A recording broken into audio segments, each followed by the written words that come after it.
Joe Rogan Podcast, check it out. The Joe Rogan Experience. Train by day, Joe Rogan Podcast by night, all day. Is there a theme song or what happens? No, just it's going. I made it.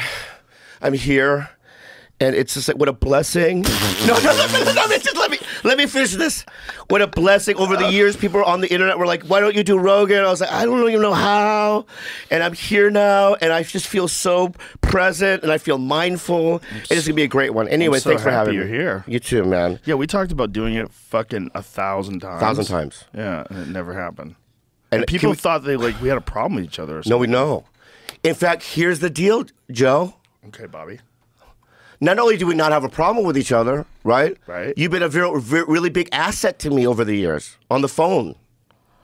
Like when I'm in trouble, you call, and you're so helpful, and you've got me through a lot of like difficult situations. I love you, Bobby. So we're the opposite of trouble. We're in a like family. Yes, that's how I feel. Yeah, but you know, but I just didn't know how to do it. Well, I always said anytime you want to do it, you were like, okay, and that would be like. But there's no number. I don't know who do I call? You call me. Oh. I didn't know who to call. Bro, yeah. This whole thing is literally booked on my phone. Oh, it is? Yeah. Well, now I know. I have a guy, shout out to my man Matt, who I contact when I want someone to get, like if I want to reach out, like to Cat Williams or something like that. Like reach out to this guy, try to get him on. And that's it. And then it all gets booked on my phone. Wow. Well, now I know, and knowing's half the battle. You know what they said? G.I. Joe just said that. What? Yeah. It's that way. It's like the whole thing. It's because like I go to Tom's. Have you been to Tom's? Cigars? Oh yeah. It's like they have a real production staff. Yeah. There's all these people running around with clipboards, and it's like. I went to Bert's house the other day. He had 8 people behind computers, just typing away. I don't know what the fuck they're doing. Emailing what? Social media, going crazy, promoting arena shows. Everyone's going nuts.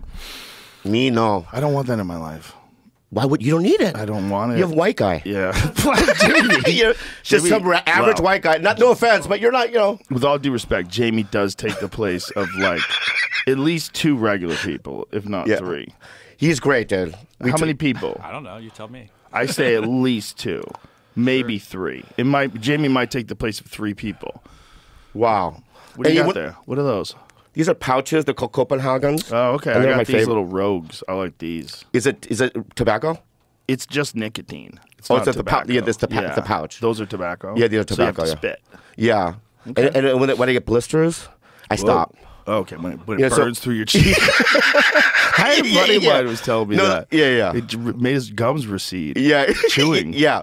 But then when you take a break, they grow back. It's like, nice. It's like a plant. Your gums. Like a little plant. Yeah. You're trimming it. Yeah, Yeah, like a bonsai. So when it like a bonsai. Maybe you get better gums that way. Yeah. But I quit smoking 2 years ago, so it's like, that was tough. Was it? Cigarettes? Yeah. Well, I quit drugs and cigarettes. Well, you went clean. You were clean for a long time. 17 years. And then what was the first thing you did? Well, I relapsed twice. So after the 17 years, my dad died, and he died, and then my mom goes, selfie. So I took a selfie with my mom and the family, and my dad was dead. Yeah. And then I decided that was so weird that I took a gummy. I brought one just in case. How many milligrams? At the time, it was like 10 milligrams. Okay. But then I had other stuff in my mom's house. You know what I mean? And I took the rest. And then I relapsed for like 4 months. Then I got sober again.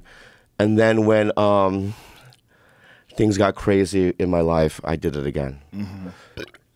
What did you go with again? Did you go with just weed? Weed and drinking. And it's fine at first. Like I remember like taking an edible, going to Hawaii because I was shooting Magnum PI or something. And it's fun for like a couple of months, but then I overdo it. And then it's like 24 hours a day. And I'm drinking 24 hours a day. And then like people are like, Andrew, Santino was concerned. Like one time he knocked on my hotel room and I walked out and I had poo all over my body. Whoa. Yeah. And I was in a blackout drunk and he goes, you had poo all over your body. That's a good friend. Yeah. Did he clean you up? Yeah, he cleaned me up. You know what I mean? Yeah, he's like, Andrew's the best. He's the best. Well, he was mad. You know how he gets mad. Of course. You're so covered he's like, in shit. You fucking bastard. You know what I mean? Yeah, you're covered in shit. Okay, but he didn't abandon you like I would have. I don't think you would have. I probably wouldn't. You would have cleaned it, but you would have said, clean up and then 10 minutes I'll see I would you. have chucked you into the tub. Yeah, like a cold plunge. Yeah. Yeah. Hose you down. So it got bad, and then what happened was Bob Saget died, and then Louis died. And for some reason, I was drinking and also when I was coughing up blood. Oh. I had these chunks of curdled blood. Oh. Right, like a ball. And I had convinced myself that I had fucking cancer. Oh. And I always go, death comes in 3. Not that I'm that big like those guys, but in my mind it's like I'm next. Oh shit. And I couldn't sleep. I couldn't eat. It was fucking terrible. Oh fuck. But then I got sober and things are fine. Whew. What was the blood? Did you ever find out? Then I got an X-ray done, and it's like it's fine. When I smoked so much weed and cigarettes at the same time. Oh my god! And It made your lungs bleed. That's so crazy. Yeah. Like chunks of blood would come out. Oh my god, that's and so I remember crazy. I would cough into it like a towel or something, and I would send it to my ex Kalila. Just the photo or the Just actual the photo. Okay. Yeah, That's just less photo. creepy. And I'd be like, I have cancer. Because if you send her the whole thing, that's like bioterrorism. That's weird. Oh, really? I don't think yeah, so. Yeah. No, I mean, if you thought you had like some crazy disease, like oh my God, did you see these ladies in Denver today? They took a live Ebola vaccine. There's not even Ebola cases here. It's not like It's in Africa, right? But this doctor was encouraging people to take this Ebola vaccine just in case Ebola hits. Why does everybody want to freak me out? I know. Why does this lady want to freak me out by taking this thing? Like, who knows what the fuck is going to happen to you now? And why does everybody want to freak me out at the fucking possibility of some new disease coming along and killing everybody? But Ebola's old school. It's a scary hot one. zone. Bad It one. liquefies your organs, right? Denver Health Medical Team receives Ebola vaccine. The team became some of the first people to receive the live Ebola vaccine for preventative measures in case of a future outbreak. The first people? Oh Wait a minute. my God. Wait a minute. Is the Ebola vaccine new? Did they not have a vaccine before and now they do?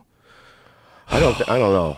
What the fuck, people? But back in the day when they had it, they just bombed a village, right? Or That's a good question. What what did did they do? I don't know what they did. I don't think it's that easy to spread. I think Ebola has to be spread by bodily fluids. if It's I not remember. airborne. Right. Yeah. But they could fix that. You think the Chinese? Lab and, Wuhan Chinese guys?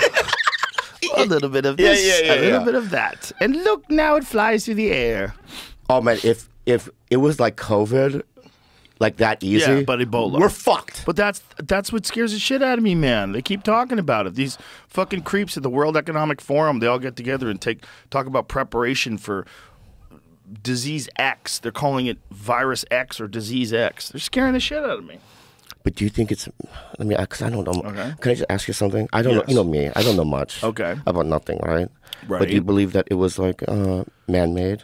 Well, it was COVID? definitely man-made. Okay. Yeah, I wouldn't say definitely because I'm not really an expert. Yeah. But every expert that I have talked to that examined the virus itself, the cleavage sites, the way it skipped all like animal forms, like you can't find that virus out in the wild. And then all of a sudden it made a leap to person. It apparently has all of the earmarks of being engineered. Wow. But this is something that they do. This is not like science fiction. Like, so when we say that, it's not like we're just making up some story about some lab where they're making viruses. No, they fucking 100% absolutely do it. And they lied about funding it. That was the big thing with Fauci and the NIH. They lied about funding gain-of-function research, and Rand Paul grilled them. You could watch it on YouTube. And then they lied about whether or not this, first of all, was happening, whether or not they were doing gain-of-function research, and whether or not they funded it. They funded it through another organization. So they fund another organization, the other organization funds the Wuhan lab. And there's a bunch of labs. That's not the only lab. There's a shit ton of them. I visited one with Duncan. We went down to one in Galveston, Texas. It's fucking terrifying. And I don't know if they're doing gain-of-function research there, but I know they have some of the most deadly viruses and diseases known to man, all with these crazy ventilation tubes, and everyone's walking around in these hazmat suits and shit. And they let Duncan and I there. Why? Oh, and by the way, we hadn't slept. So Duncan and I, this is when we were doing Joe Rogan Questions Everything for Sci-Fi. Duncan and I, we flew together. So we had to fly together to go to Texas. And both of us got barbecued. I mean, we took like 500 milligram edibles and totally missed our flight. In the airport, we were just talking for like hours. Like, oh my God, what time is it? Like that bad. And they're like, this flight's gone. The flight's gone. Yeah. Like, oh no. Yeah. So the next flight we had to take place was like 5 in the morning, and it got us there right before we were supposed to film.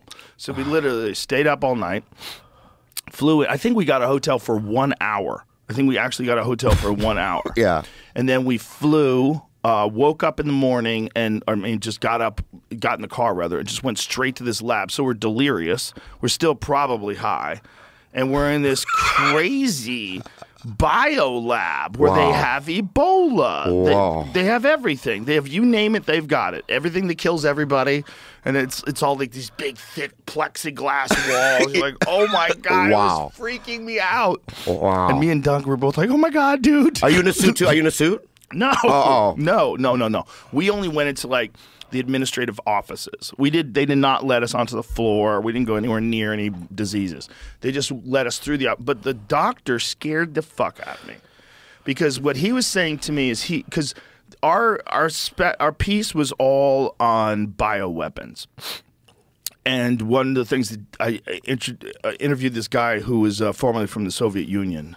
I believe it might have been Ukraine. I think it was Soviet Union. And when he left, he was saying that they at one point in time had literal vats of anthrax. Just like a giant fucking swimming pool filled with anthrax. He said they had so much of it. They like bioweapons were a big part of the strategy. Like if everything goes fucked, if we just decide to start killing each other, if we decide to start nuking each other, that was one of the things they were going to do. Did they use anthrax and Nam? I don't believe so. What's Agent Orange? The same thing? No. Oh, Agent okay. Orange is a defoliation. It's Agent Orange they would spray on the plants so they could find the people in the jungle. Is it orange? That's a good question. Like if I saw it? Right, that's a good question. Why orange? Right. Why not yellow? I don't know what it looks like. There was another word for it, right? What was the other word for Agent Orange? There's like a technical term. Because if they use it in Vietnam, they should just call it Agent Yellow. No? Cut that out. I've always said that like Asian people take jokes better than anybody. You know why? Why? All emojis are yellow. No one complains.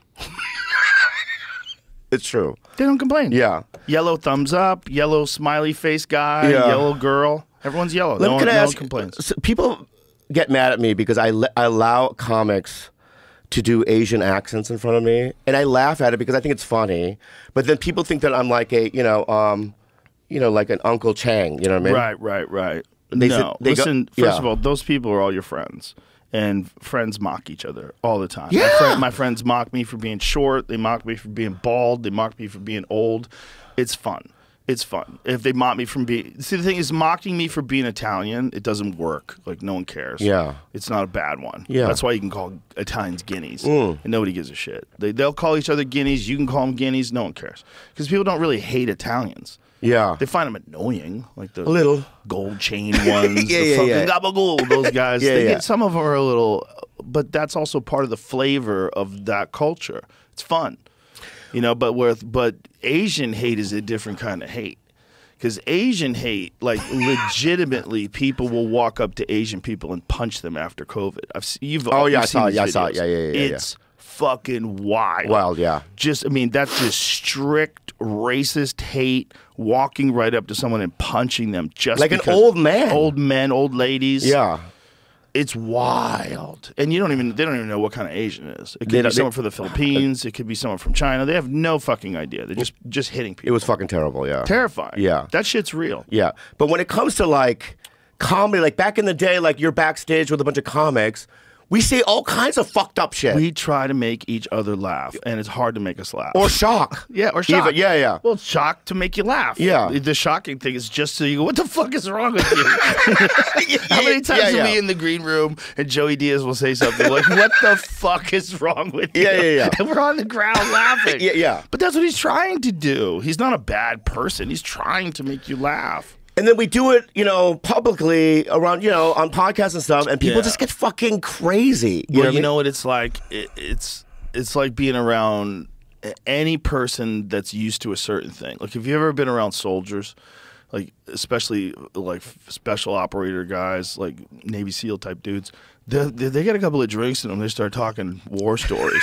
Yeah. Holy shit. Yeah. They're funny. They're funny stories about people getting blown up. Yeah. Like they have funny stories about it. And guess what? You can't bring that up at the fucking PTA meeting. You know, you can't. Where are you gonna? You have to be around like-minded people that understand those kind of experiences to be able to talk about them. Cops, some of the cops I know have the most fucked up senses of humor. Yeah, they've seen so much. They need a release valve, man. They need fucking something to let out all the gunshot victims and all the deaths and highway act, all the things they see, man. They see so much. Yeah, and also these port cities back in the day, right? Ugh. You'd have different races and stuff, and they didn't speak the language. Yep. And the way they would connect is make fun of each other and people's accents. And you bonded that way. But that was the nicest thing they could do to each other back then. Those port cities were just filled with violence. Yeah, probably, yeah. Violence. It's all gangs in New York. Yeah. That's what it was like, man. That's real. Yeah. That's when people came here from other countries, like my ancestors came here, or my grandparents came here in the 1920s. Wow. They came from Italy, and on my father's side, they came from Ireland. One from Ireland. He was from Ireland. The mother's from Italy. They're all immigrants. Everybody's an immigrant. Those people that came to that place, they all were so wild. They were willing to get on a boat with their kids and travel across the ocean. You didn't know if you had a job. You didn't know what it looked like. Yeah. You had to look at a drawing of it. Yeah. I mean, somebody had to tell you. You had to get a letter from Uncle Pete. Yeah. That I made it to America. I got a job in the shipyard. It's great. I'm making $50 a month. And then they're like, oh, $50 a month. And then they get in their boat with their babies. Yeah. Those were wild people. And like the Chinese, right? Oh, yeah. Back in the they had three options. I could do laundry, right? Dynamite detail railroad, right? Opium den. Restaurant. Oh, restaurant.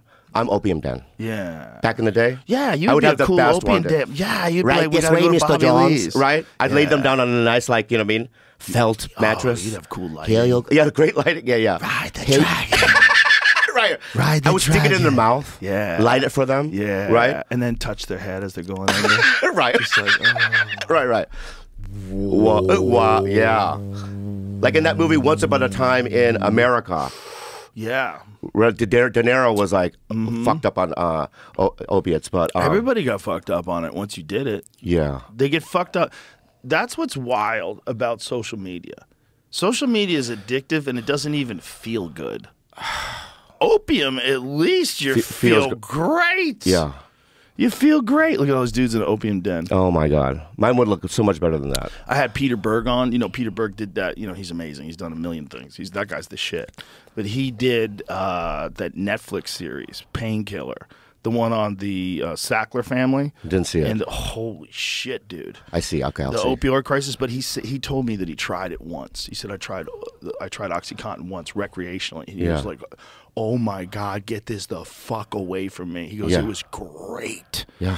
It just makes you feel so good. That's the problem. That's the problem, those goddamn things. Well, when I was on Mad TV and I relapsed, because I had 13 years and I got on Mad TV, I got addicted to Vicodin. And I was taking 30 or 40 a day. Ooh, and then, Jesus Christ. and when I got off of that shit, dude, right? It was the worst detox I've ever fucking felt. And then I had to do a Connie Chung sketch on Mad. 2 days into fucking detoxing, and I shit my pants on camera, and they didn't air it. Because you shit your pants? Yeah, I went, good evening, I played Connie Chung. Right. Right, and I'm shaking. Oh, boy. Good evening, I'm Connie. As I said Connie, I pooed, and I had stockings, and then I had a wardrobe wipe it. Oh, it was fucking terrible. It was fucking terrible. Oh, boy. And I got sober then, but it's like, yeah, Vicodin and opiates are the worst. What other job can you do that? And they're like, just clean them up.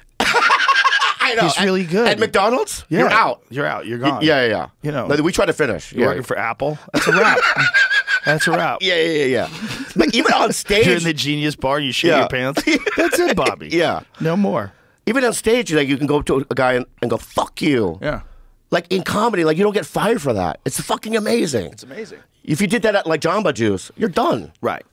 But I remember you telling me a story how you had been up all night and you got back to Mad TV. You had to get there for something, for some like Was it a table read or what? And you had a giant knife on you. You're super paranoid yeah. and tweaking. Oh yeah. He said you were carrying like a Bowie knife. Yeah, and sometimes a Klingon, one of those Klingon, guys got love Star Trek. Yeah. So I had a Klingon knife.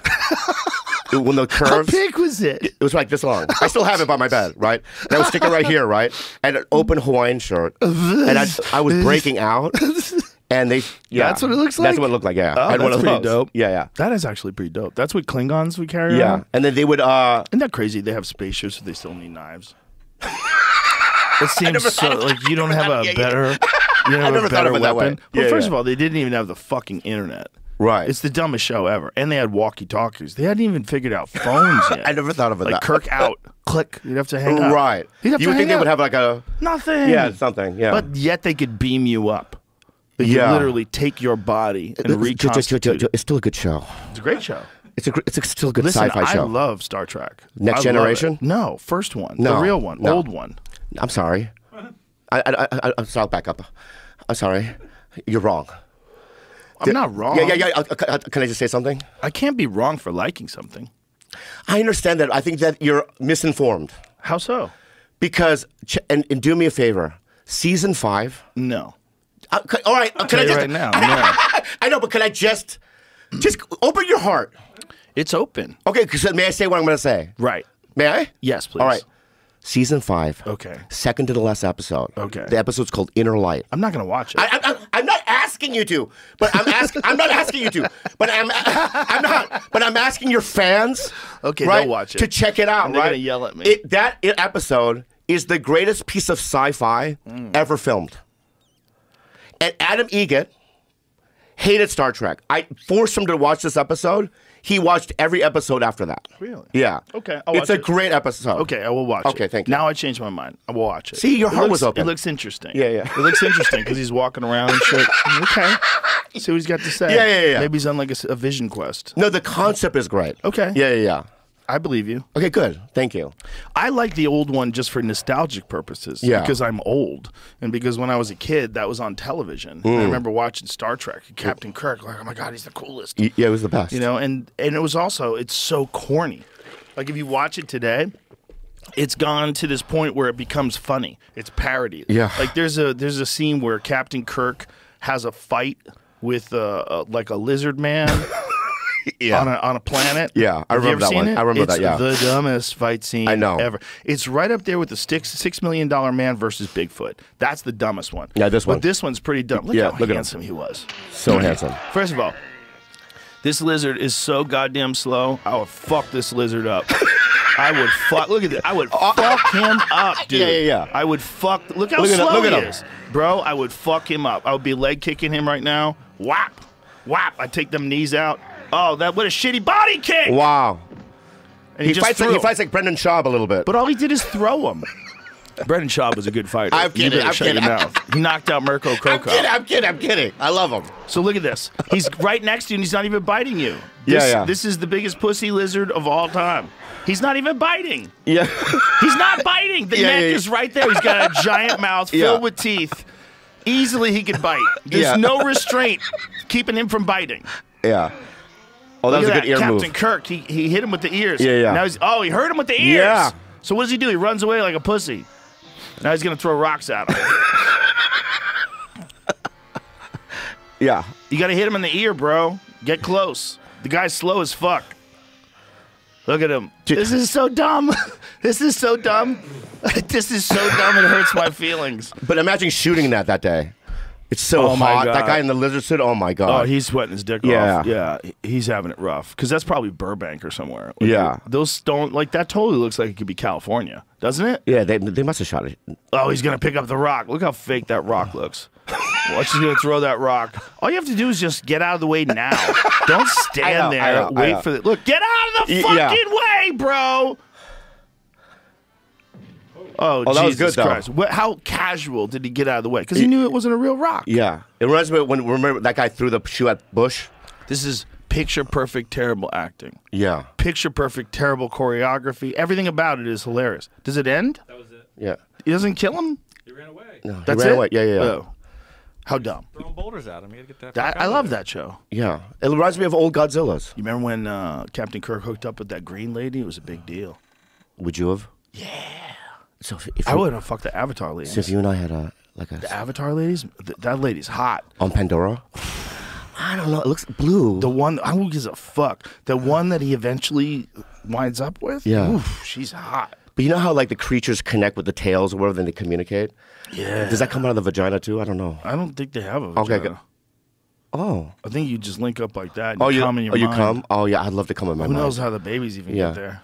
I can't. You know, can I ask you? They don't have, I mean, they have things over their dicks, so they must have dicks, right? They all had loincloths. Yeah, but I'm 52, Joe, and I can't come.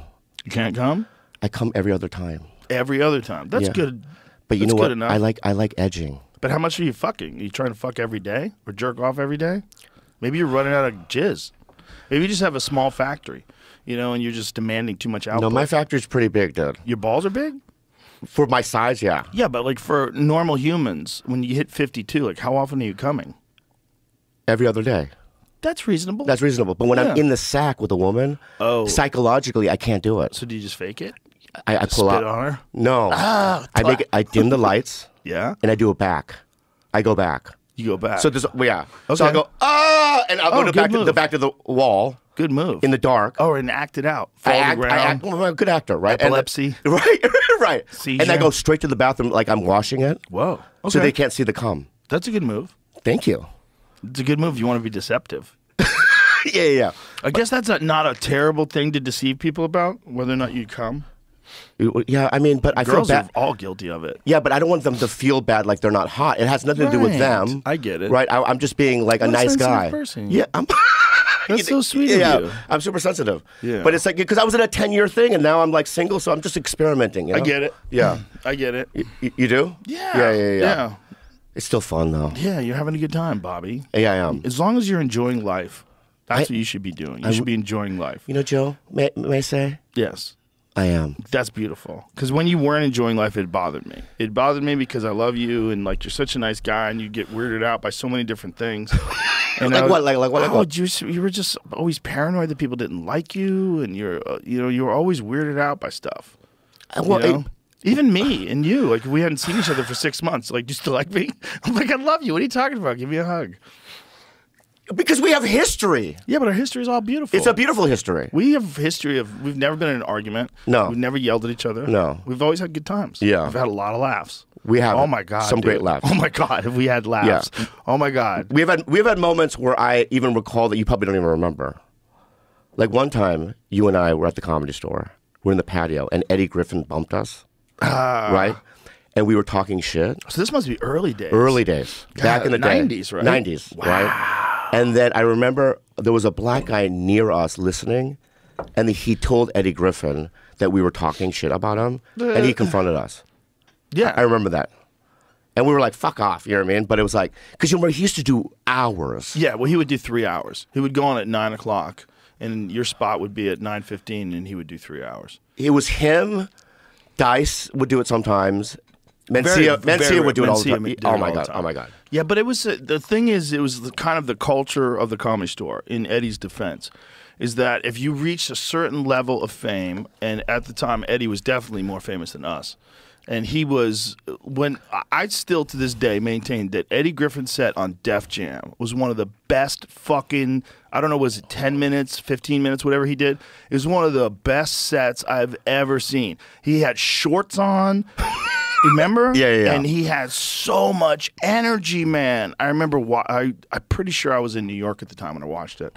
I was like, God damn, this fucking dude is talented. Yeah, I'm not questioning his skill set. But it's the culture thing. This is what I was going to say. Yeah. There was a thing at the store when you reached a certain level of prominence, you were allowed to just do whatever the fuck you wanted. And people would show up, and apparently Kinnison used to do that, and a lot of guys used to do that. But do hours? I get it, man. I don't agree with it. You wouldn't do it? No, but there's certain guys did. Certain guys that are really good did. Chappelle did it. There's a bunch of guys who did it. It was a thing that you were allowed to do there. You know what I'm saying? And it was like, I think we probably all should have talked about it Yeah. and said, hey, this is kind of crazy. Yeah. But I still, to this day, went to Emily, And I go, give me a list right now of the people that are allowed to bump me. Right. Right. And she goes, I'll get back to you. Right. Nobody should be allowed to bump you. If someone wants to do a set, if a famous person is in town, they should ask you if it's okay. Yeah. That's how I feel. I never bump anybody. But it I still don't do it. happens. No, I know, but I don't. It's also it's a thing that was the Comedy Store's like mark that you had made it to a certain level. If you could show up, and some guys would try to get it, they would try to bump people and like you're nobody. Like, some people are crazy, Delusional. Like, yeah, they're like a YouTube person or someone who's on some show. Literally, like someone who's on some show that you've never heard of that was on like the WB or something like that. Yeah. What are you talking about? Yeah. There's a few guys that like wanted to try that juice before because it was that thing. Like when someone would show up, whoever it was, some Chris Rock would show up. He would just go on stage. That's it. Chris Rock goes on stage. But he's when he gets on there. the list. I have a list of people that are allowed. Yeah, to bump you're you. on the list. Okay. You wouldn't do it, but you're on it. Yeah, I don't do it. Yeah. Chris Rock's on the list. Chappelle's on the list. Bill Burr's on the list. Makes sense. Right? But then there are people, you know what I mean, that aren't. And they do it, and it drives me fucking crazy. Well, it's a weird thing. It's like you're trying to appease the talent. You never know who's really going to make it big, and you don't want to piss them off now. I'm so glad I don't have to deal with that. I know. I always told people, be nice to comedy club owners because you don't want to be one.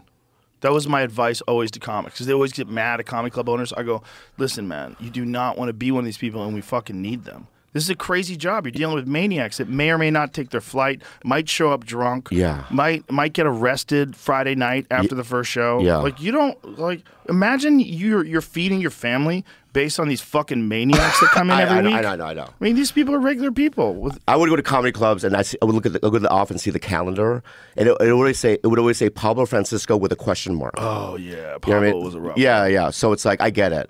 Yeah, look, Pablo's fucking insanely talented. He's so talented. Oh my god. Pablo goes to the basement. He gets in there. He goes and looks around those dark corners, son. He goes out there. He goes into the tunnel. And I just feel so sad about it, but he could have been the biggest thing. He should have been. Yeah. He should have been. That's how talented. He should have been huge. In the 90s, oh my god. Oh my god. Crusher. Destroyer. And so fun to be around. Like a sweetheart of a guy. Like nobody hated Pablo. Sweetheart of a guy. Sweetheart. Every time people were around him, you wanted to hug him. Yeah.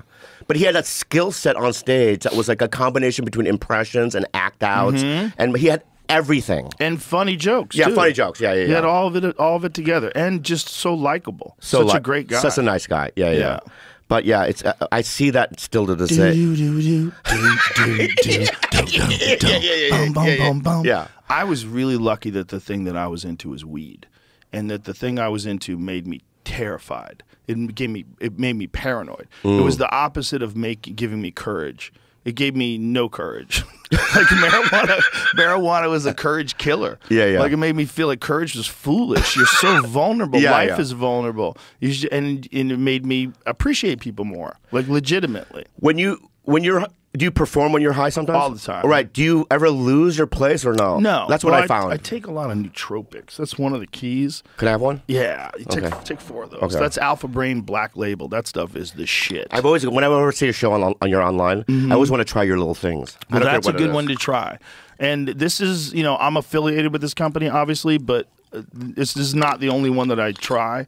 I'll tell people about some stuff that I have no affiliation with. NeuroGum is one of them. We always keep NeuroGum in the studio. And can I have a packet of NeuroGum when I leave? We can have one right now. Yeah. Give me a packet, chew please. on the mic. I'm not going to do it. I'll do it later. We have plenty. We should get some more. We're probably running dry. Yeah. We go through 4 or 5 fucking boxes of that stuff. And NeuroGum really works? Oh yeah, 100%. Oh wow. It's got theanine in it and caffeine and a couple other things. And what it does is it enhances your memory. It enhances your brain's ability to form sentences. And whoa. Yeah. Well, with Alpha Brain, we did 2 double-blind, placebo-controlled studies at the Boston Center for Memory, and it showed increase in alpha flow state. It showed increase in verbal memory, increase in, I think it was reaction time, but it does something. And we did it at a dose that's half of what I take. I take 4. Sometimes I take 6 if I'm feeling frisky. If I'm talking to a scientist, does it hit right away or no? No. Okay. No, it'll take a while. If I'm talking to a scientist, I'll take a shitload of them. I'll take 6. Well, like Lex. Mm-hmm. Yeah. I love that guy. He's awesome. He's awesome. But I mean, any scientist, like any time I'm talking to someone who's like explaining to me some very complicated things about the universe, Yeah. like I don't want any fogginess. I want to be like locked in. See, that was one of my fears of doing your show, is science and the things that you guys talk about. I'm not talking about science. I know. I'm just saying. I was like, I don't know nothing about anything. You don't have to. Okay. No. This is just. I know film. I know Listen, some film. Yeah. You are my friend, and we have had conversations thousands of times. That's all this is. It's just you and I having a conversation. Yeah. Do you remember when we first met? Remember when we first met at the strip club in San Diego? Can I say something? all right. But can I just say something about Yes, it? Yeah. yes. I think I might be wrong the way you're saying it. Maybe. How so? Well, I don't. Let's go by. So Okay. I met you were headlining La Jolla. Yes. I was a doorman. Yes. Right. And I think Diaz was there. I believe so. Yeah, I think he was there. Right. Yeah. I knew Diaz. Right. So he goes, "Hey, let's go to the strip club with Joe." And I was trying to be a host. Was this 95? Yeah, 95, 96. Okay. Right. Wow. And I was a kid. Right. I was enamored by you. You know what I mean? Not enamored, but I was doubt like, it. I wasn't even famous back then. no, but still, you were a headliner. I was an MC. okay. Right. Right. So then we go to the strip club. Okay. Right. And it's deja vu. Okay. Okay. Okay. And I wanted to go like, I'm from San Diego. I know the ropes. I know the people. I didn't. Okay. Of course I didn't. That's not really what happened. No, but we sat there. Okay. And then there were gang members there. Right. Right? And then I don't know what the problem was, but there was a problem between. I'll tell you the problem. Okay. Okay, there's one of the gang members who's dating one of the strippers. Okay. And when he was over there talking to the stripper, you went over and tried to get the stripper to give you a lap dance. And when you did that, I saw the look in his eyes, and he had, I'll never forget, he had long, straight black hair, Yeah. this Mexican dude, with tattoos on his face. In 95. Only two teardrops. That's fine. Okay. That's only two people he killed. Okay. And this is 95. Okay. And you went over, and I said, Bobby, what the fuck are you doing? What the fuck are you doing? I go, did you take a look at that guy's eyes? Yeah. I go, Bobby, these are like dangerous, real people. And you're like, oh, shut the fuck up. Nothing's going to happen. They ain't going to do shit. If I I'm go, at Mc- okay, I'm out of here. So I said, I'm leaving. You can either come with me or not. And I got up and left. I saw where this was going. They were getting up, Bobby. They were moving around. They were thinking about coming over to you. And I got us right out the door. And you barely got in my car. You barely got in my car in time. You were dilly-dallying, and someone had to yell at you. And then we got you in the car, and we took off. I go, hey, Bobby, you were going to get a shot. Like, for real. Well, you saved my life. I don't know if I saved your life, but I definitely saved you an ass kicking. But also, if she's working there, she's on the clock. No, just hear me out. No, you're. If I'm at McDonald's, right, and some woman, technically correct. I'm technically correct. Technically, you're correct. Ethically correct. But she was over there talking to her gang member boyfriend, and you went over asking for a lap dance, and you just like stormed your way into their conversation. And you were gonna die. Can I just say something? Yes, please. I want to say something. Okay. Okay. At the time, and I found this out later, I thought the teardrops meant that he was emotional or something. I didn't know about death. Okay. If I saw- Even if he didn't have teardrops on his face. Yeah. The look in that guy's eyes, like the whole group of them, they were serious I don't want to people. make assumptions about people. Okay. Do you have any self-preservation instincts What do you mean? whatsoever? What do you mean? Did you have any self-preservation instincts? Where you Well, I'm from the recognize suburbs. danger? We don't know danger that way. We had no homeless. We had surfers. You should be just inherently like a child sees a dog's teeth and is scared of them.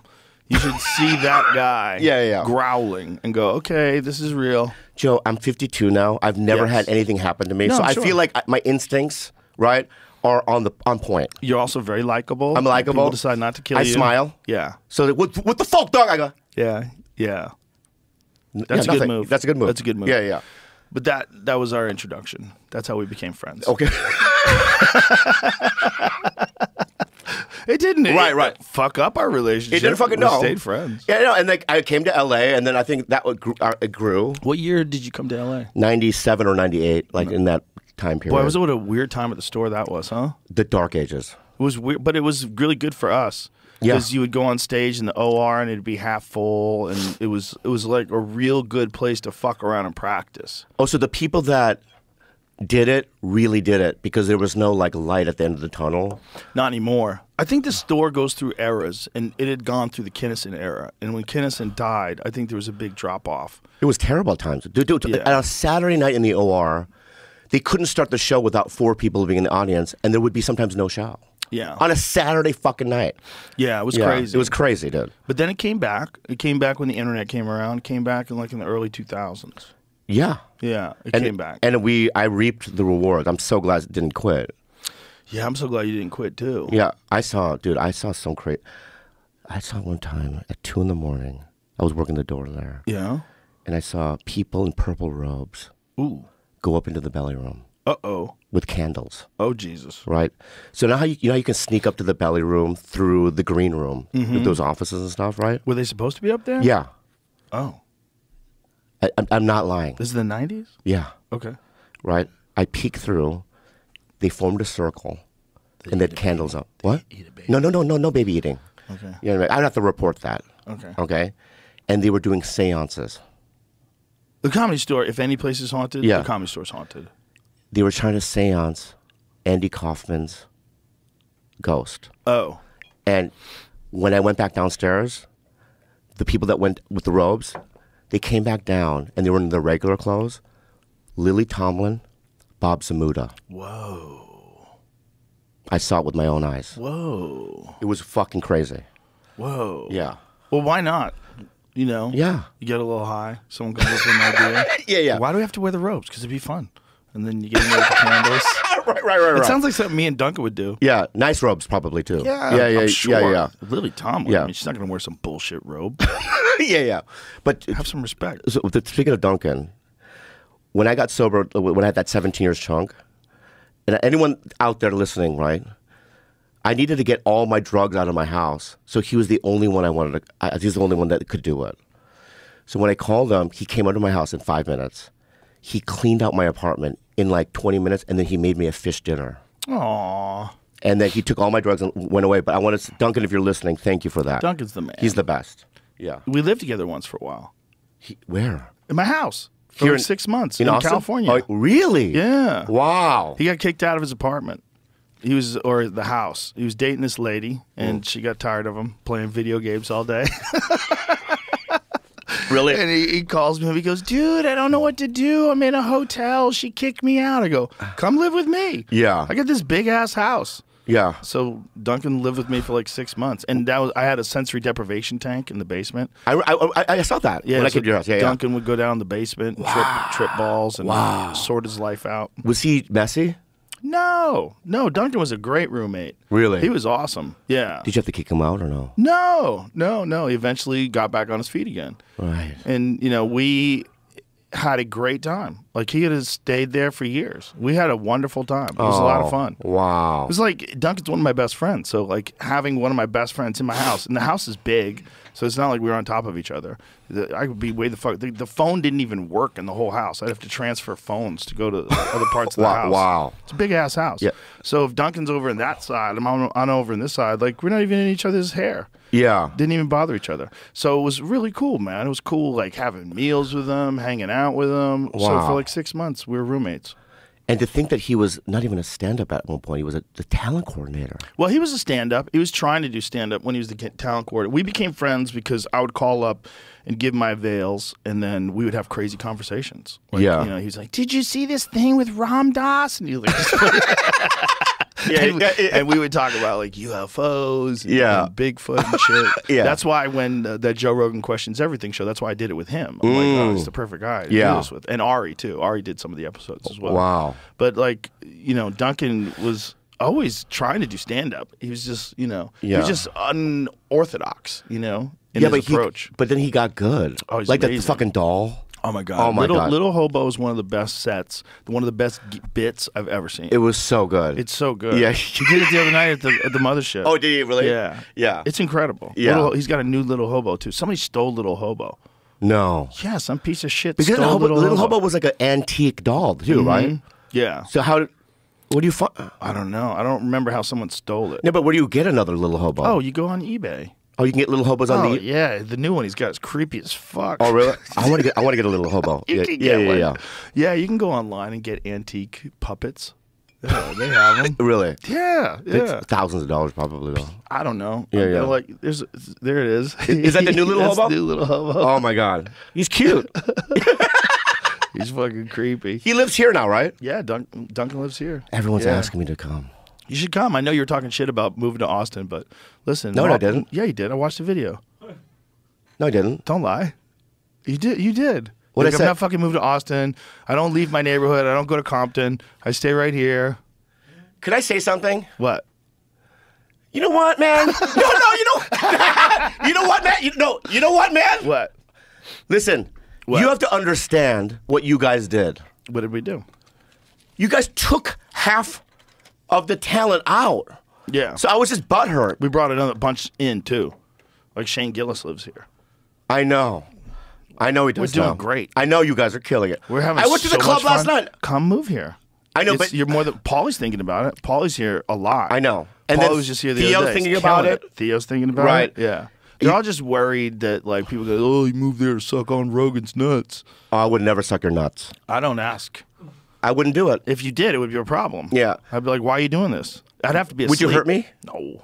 Oh, if we were camping. If I woke up and you were sucking my nuts, I wouldn't hurt you. What? I would yell at you. I wouldn't Like hurt what? you. Yeah. I'd be like, It would what the feel good. fuck, dude? It That would feel- felt good. It would feel I was in the middle of a dream. What if I was in the middle of a sex Yeah, dream yeah. and you sucked my nuts I would be and so came? mindful too. Bro, that would be a real problem like, for the rest Yeah, of my life. right. Like, the hardest I ever came. I wouldn't in do a it. tent, There's I no was way. sleeping.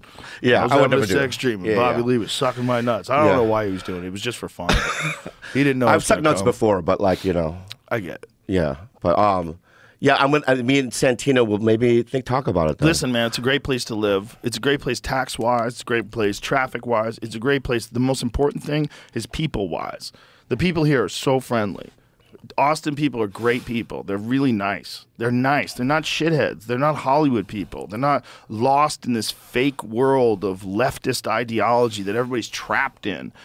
They're just people. They're just regular people, man. And those people exist outside of these blue bubbles where everyone's gone insane. Well, I used to be a part of the blue bubble. I was 100% a left-leaning person who lived in Los Angeles. I was 100%. I never voted Republican my whole life. I was very left-leaning, especially with like any social issues.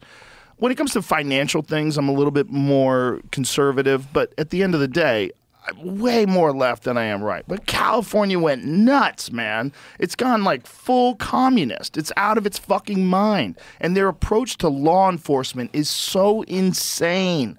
It's so insane. The no cash bail, the letting people out for committing violent crimes, the fucking not stopping people for stealing up to whatever money it is. What is it, $900 now? I think they raised it. I think they made it a little higher. San Francisco is non-existent.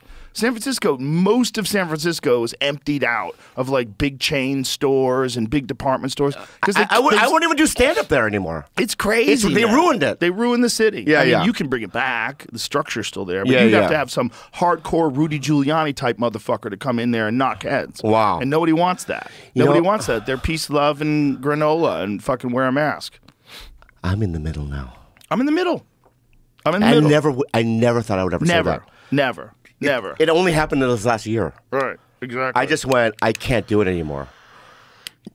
You know what I mean? People that you thought were aligned with you are like now like mad at you about shit. They're and in a it's- cult. They're in a cult. It's got all. I mean, Mark Andreessen, who's a brilliant venture capitalist guy, explained it to me in very clear terms, like what the definition of a cult is, how you can get excommunicated, how you get shamed for having differing opinions, the group think, the whole. He's like, it's a cult.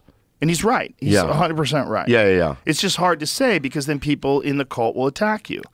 But they're not attacking you for a reasonable, it's not logical, Yeah. like the way they're attacking you. They're attacking like someone attacks religious beliefs. Yeah. And some of these religious beliefs, it gets into these weird gray areas, like trans people in women's bathrooms. Like, says who? Yeah. Says who? How do you know that's a real trans person? How do you not know that's a fucking creep that wants to pull his dick out in front of kids? Because those are real. We And if spa. Yeah. And if that guy was a convicted sex offender. Yeah. Yeah. And he was doing that. Look, those guys are real. It doesn't mean trans people aren't real also, but those guys are fucking real. Yeah. And to even say that those guys are real, you get excommunicated. You Yeah. get treated like you're a Nazi. I never even cared about it. Didn't care at all. Yeah, I mean, whatever you are, I don't give a shit. You know what I mean? But it's like, I can't do it anymore. I think it's engineered. I really By do. who? By China and by Russia. Oh no, Chinese. Yeah, I think what they're doing by manipulating social media, manipulating algorithms, I think some of it is natural. Don't get me wrong. I think some of it would have happened either way. It happened during the 70s with the hippie movement. There's always these people that they want to live completely outside of the norm of conformity of society. And there's always people like that. But what's going on now is very different, and it's accentuated by social media. And I think it's accentuated by algorithms naturally because people are inclined to go towards things that upset them. But also, it's done purposely. And I think it's done if you have enough stuff about like whatever the thing is, whether it's Black Lives Matter or whether it's Ukraine or whether it's free Palestine from the river to the sea. If you have enough of that online, it moves the needle. And the way I described it the other day, it's like if two ships are going in a certain direction. This is a ship where people logically work through things, and this is a ship that's adjusted by the algorithm, affected by the algorithm. And it just moves that much. Over time, this is what we're seeing. So over time, you and I, who used to be on the left, are now like, where's the left? Where are you guys? You guys are so far away. I can't even see you. You're out of your mind. You're fucking chopping dicks off and giving little kids hormone blockers. You have no idea what the long-term consequences are. You're ignoring the health risks. You won't even talk about the health risks. You use things like gender-affirming care. What are you saying? What are you saying when you're talking about children? Why are you just accepting this? Because it's a noble thing to blurt out, so everybody goes, you're on the right team. That's what it is. It's not like, oh my God, what are we doing to kids? It's not like, oh my God, what are we doing to San Francisco? It's not like, oh my God, why are we letting these violent criminals out of jail? It's like, oh my God, why are we defunding the fucking police? What are you doing? You can't say any of those things. If you say any of those things, but you you're just a Nazi. said it. Yeah, you get nervous? No. Okay. I live here. Right. This is Texas. In Texas, 99% of the people agree with me. Even the left-leaning people here are way more reasonable. Even last night, there's a joke that I tell that if I say it in a liberal city, it dies. You know what I mean? And it's a joke about, you know what I mean, Down syndrome people making love. And they make up their own moves. Right? And they know traditional moves. And I did it last night. It crushed both shows. And I felt like, oh, this is, you know what I mean, what I've been, I think, maybe looking for. Well, that club is specifically designed and nurtured just for what's funny. That's it. There is no message here unless you have a message and it's funny and it's in there. You want to do it, that's fine. But what's valued is comedy. Just like if you go to a music show, you don't want those in between the music speeches about climate change. Shut the fuck up. Shut the fuck up and play the song. Entertain me. We want to develop stand-up comedy, like real stand-up comedy, because I think it's a worthy art form. I think it's very valuable to people in terms of enjoyment and in terms of mental health and in terms of society. It's an important part of society. Like the Lakota had a person in their tribe that was called the Heyoka, and Heyoka was the sacred clown. And this was the person that made fun of everything. Because if you couldn't make fun of something, it was bullshit. Like if there's one guy, oh, you can't make fun of him. Well, that's probably bullshit. He probably has an disappropriate amount or an inappropriate amount of power. A disproportionate amount of influence. There's like probably some ego going on here too, if you can't make fun of something. Because if you can make fun of something and it's not funny, then you're not funny. But if you can make fun of something and it's funny and people laugh and someone gets mad, they're the problem. They're the problem. And I want to say something. I never said this before. I want to say it now, right? Just for my personal life, some of the bullying that I received was necessary for me to get to where I am now. Well, you don't want it. I don't want it. No, I didn't ever want it. Saying. But I wouldn't like go back in my past and change anything. Right. I wouldn't either. Yeah. Because I feel like everything, my dad was fucking violent as fuck, dude. Like he would knock my mom's tooth out. She has a missing tooth right here. You know what I mean? And we witnessed all this trauma. Right? And he was like, dude, it was fucking terrible. I have done EMDR on just him. Trauma therapy. Right? And it's like, and then, I was a little guy in an American high school, and people would bully me. I lived in Minnesota. They thought I was an Eskimo. They threw ice chunks at my head. crows would. Anyway, my point is that all those little things, and even in comedy, it was hard being me, this little guy. You know what I mean? Doing it. People, black comics would sometimes come up to me. Asians aren't funny. You know what I mean? Well, there was always that knock on Asians. Yeah. Let's be honest. Like Henry Cho was like the first guy that went mainstream. I love him. He was the first guy that went mainstream. I love him. Wasn't he? Yes. Ronnie Chang's fucking hilarious. I love Ronnie. That dude is so good. Funny. He's so funny. And he's got so much attitude on stage. Johnny Yoon was before him. That's right. Johnny Yoon. He's funny too. Yeah, he's very funny. But there was a knock, you know. But dude, nobody thought that when they saw you on stage. Like you're a really funny guy. You're very good. Thank you. Very good comic. Thank you. You're a very good comic. Yeah. And I also want to tell you the reason why I didn't want to do this now is because I'm doing a special and I want to promote it. Okay. And I thought maybe I could only do it once every 5 years, but then your people said that I could do it when I... You could do this anytime you want. Okay, yeah. Just I feel that now. You have my number. I'm going to call you. I'm going to text you. I'm going to text you. I'm going to do it. I'm going to Anytime do it. you want to. I love It's you. going to be great. Listen, I love you. I'm happy I love we you too. did this. Yeah, I get it. All right. Yeah. I get it now. I know now how it works. Yeah. But yeah, I was like, I have to do one. I have to do a special. And the You reason really being, should, because it'll also force you to write more and fuck around more. But you need a place to do that, and that's why you should move here. well, that's why I'm going There's to. so much stage time here, dude. That's why in March I talked to Adam. I go, I'm going to do shows here in the Little Room to do Bobby Lee New Joke Night. Let's go, Bobby Lee. Yeah. Let's go. And then me and Adam are going to do a Star Trek podcast. Oh boy, Yeah. And at that point, you're going to watch The Inner Light. that's a big ask. A lot of asking. It's 40 minutes. You really think that's the best science fiction ever? Better than Alien, the first Alien movie with Sigourney Weaver? But you have to think though that because obviously the budget isn't an Alien budget, right? So it's cheesy television, right?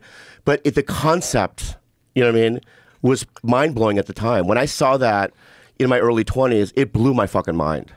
Yeah, Okay. yeah, and it's like I don't want to give it away now. You know what I mean? Maybe can I try to sell it to you real quick or no? No. Why not? I'm sure it's okay. Yeah. All right, I wasn't, but you're gonna watch it. I'll watch that one episode that you told me Thank to you, watch. thank you, and then make fun of me about it. I will. Yeah, Most certainly. but you also But that's not the best science fiction ever. That's crazy. if you Google the best television sci-fi episode, It's The that? Inner Light is in the top 3. You know what's a super underrated television sci-fi show? What? Battlestar Galactica. The new version? So good. So good. I've seen it twice already, all It's the way incredible. through. It's incredible. It's a dude. really good show. Yeah. Like you think of it as a science fiction show, but it's a really good like psychology show. It's like the way they had it set up. It's fucking terrifying. I just got goosebumps when you said it, dude. It's so good, and it's so appropriate to watch today. And they Because- kept jumping every hour because they're so scared. Oh my god, it was so good. and also the combination of artificial people and real people. Oh my god. It's really because that's something that we're going to have to navigate. They didn't have AI then. They didn't have that aspect of it worked out. You know, there wasn't like a terrifying force that they were dealing with as well. But the Cylons were awesome. The robot murderers. Yeah. Oh my god. And they they're also terrifying. kept some of the old school Cylons there too, but but the new school Yes. ones were like you couldn't tell. Yeah. Yeah. There was new school Cylons Yeah. and old school Cylons. That's a great fucking show. I can't believe I'm crying. And you know, I love it. What's it, the pot face guy? Is it? Oh, the Mexican head guy. Yeah, what's his name? shit. Almost. Almost. Edward James Yes, Olmos, dude. He's amazing. Yeah. So good in that. dude. Yeah, he's yeah. amazing. in Yeah. it. It's a great fucking show. Like great acting, great stories, Yeah. great special effects. It really flew under the radar. I think it was on like FX or something like that. Sci-Fi Channel. Sci-fi. Sci-Fi that's channel. what it was. So But- people like not enough people were on that channel. But now you know that I saw it, right? I'm telling you, The Inner Light rivals it. Rivals. Okay, that's more. You'll watch it reasonable. and go, okay, that's like the same kind of feel. Rivals is reasonable. Yeah. What's your favorite sci-fi movie? Oh shit. In terms of like entertainment, Yeah, what's Or something like, that, oh, you that's just like- loved?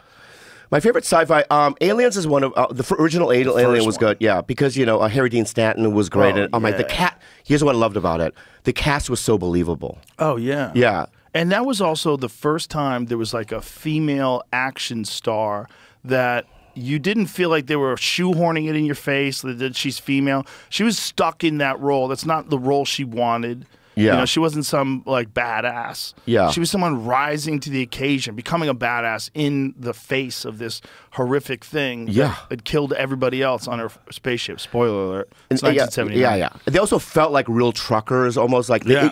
Right. the ship lived in, Right.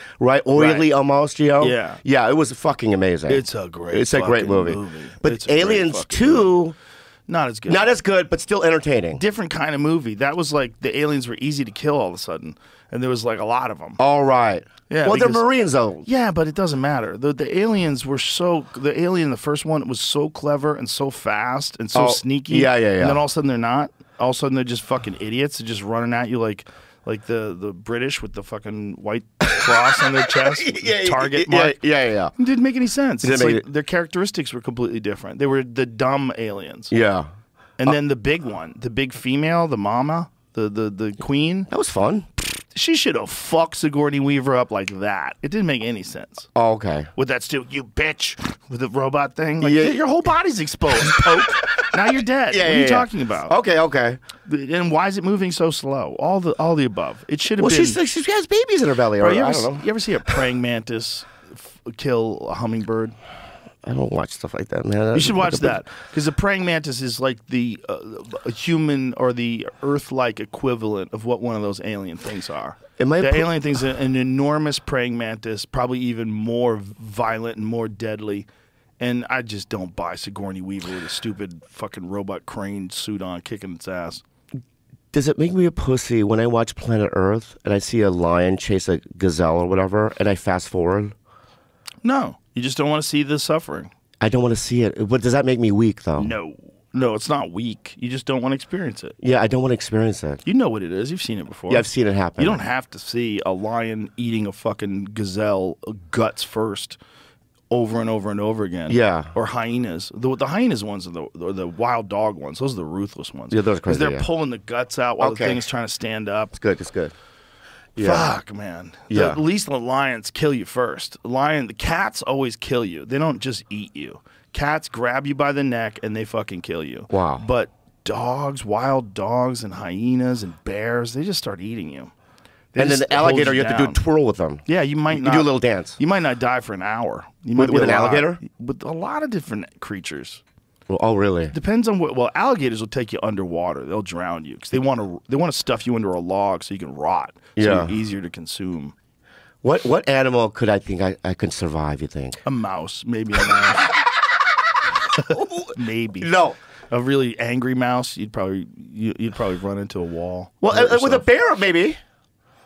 You don't think so? A bear. Yeah, but I would just not freeze. I don't think that works. Freezing doesn't work? Depends on why they're there. All right. If they're there to eat you, no, that's not going to work. Right. If they're there to scare you away from their children, Yeah. maybe But it'll do work. you know what to do? No, there's no what to do. There's not a lot to do. Because when you go to Hawaii and you swim with the sharks, they give you rules. That you doesn't don't, even don't work. splash. Did you hear about that kid that was just in the Shark Tank? Was in the Bahamas? He got bit. They had some Shark Tank experience, and some kid got bit by a shark. Some kid, I think, from Maryland. Really? Yeah, don't fuck around, man. They don't know that it's a Shark Tank. They're sharks. They're sharks. Yeah. And a bear is like to think you know what to do. Maybe if you spray it with pepper spray to run away, maybe it won't. Maybe if you shoot it, you'll stop it in its tracks. Or maybe you only have like a 9mm and you could pump it full of 4, 5, 6 holes and it still tears you apart. Wow. Yeah, you if you're gonna shoot it with a gun, you want a large caliber rifle. You want like a 300 Win Mag. Yeah. You want something big, something boom, boom. You Yeah. want to put large holes in that gigantic monster predator. What about sword? No? No, you're Oh, fucked. okay. It's gonna knock All that right, fucking thing out. You won't even- okay. That you one won't even swing. be able to- Okay. You won't even. You'll fucking bounce it off its nose and it'll just get mad at you. Yeah. You'll miss. You'll panic. It's just hard. The speed that it moves at will astound all your senses.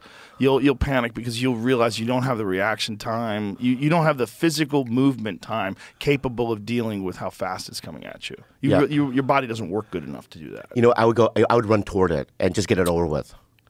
That might work. I'll just run and I'll just jump right into the head, maybe. It depends on where it bites you. The thing about those things is they don't necessarily kill. They just hold down and eat. They just hold you All down and start right, eating. okay. You know Grizzly Man, that Oh documentary? yeah, I saw. Yeah. Wow. That video where the lens cap was on, but they have an audio of him dying. It's like it's so horrifying. I know. it's like 5 minutes long. Yeah. 5 minutes of that thing eating him alive. 5 minutes is so long, It's so long. before you're dead. Yeah. You got to think of how long it is. If something just weighs 1,000 pounds, putting its paw on your chest and just pulling your guts out, screaming, It's like eating you dick I've bombed first. for 5 minutes, and that seems like 20 minutes. Right. Imagine getting eating. Oh my god. Right. Forever. Yeah. Oh my god. Do you bomb anymore? Oh, a joke bomb. Yeah. Yeah. We also do Bottom of the Barrel. You know, Bottom of the Barrel is No. like one of those shows where the audience has suggestions and you reach in the barrel and pull out the suggestions, and then you just riff. Boy, I bombed on those shows. Oh really? Yeah, you can't. Sometimes there's no suggestion. Yeah. Sometimes it's like green sneakers.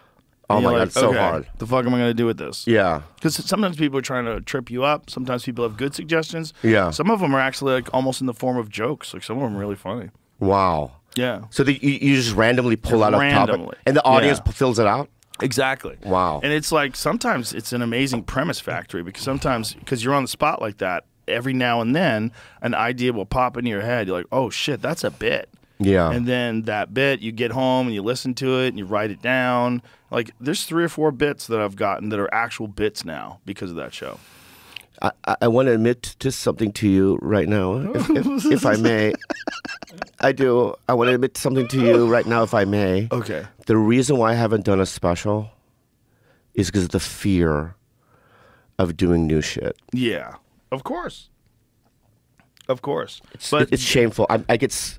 Yeah, but this idea that you have of a Bobby Lee new joke night. I'm that's forcing perfect. myself to do it. Perfect. Yeah. Perfect. Perfect. Because when you guys left the store, and I don't want to make fun of. I love all the comics, dude. But it's like, sometimes when the headliners, like the guys with names, leave town for the weekends, you look some of the lineups there. You know what I mean? And so they're not as strong.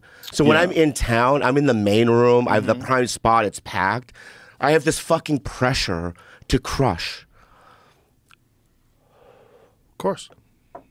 Because I just know that they're there to see me, and Yeah. I want to give them a good show. Well, you could do sets other places too, Do sets other places. Go to the Ha-Ha. Fuck around at the Ice House. Go to Flappers. Go fuck around in other spots. Flappers. Yeah. I know you're saying that, but it's like, Yeah. go up there. It's a crowd. The Yeah. humans. Fuck Yeah, around. yeah. Burr fucks around there. Oh wow. Yeah. Yeah. Burr likes to do that. He likes to go to the Ice House. He'll fuck around there. Yeah. You gotta kind of fuck around. You gotta like come up with ideas and sit down. Like last night, I told myself I'm gonna go to bed early. But I was in front of the computer at 10 o'clock, and I was like, I'll stop at 12 and I'll go to bed. But then I caught an idea. And I wrote it out till like 3:30 in the morning. I was just writing. Wow. And when I do that, I'm like, okay, that was productive. Even though I'm tired, and I woke up late today, even though I'm tired, I'm like, but that was productive. Wow. And if I can force myself to do that 3-4 times a week, and sometimes, dude, I'll just sit in front of that fucking computer and it's just nonsense. It's just nonsense. It's nothing. It's embarrassing. It's terrible. It's like, Yeah. There's nothing to this. I'm trying to work it out. I'll fucking take a little of that, go over it again.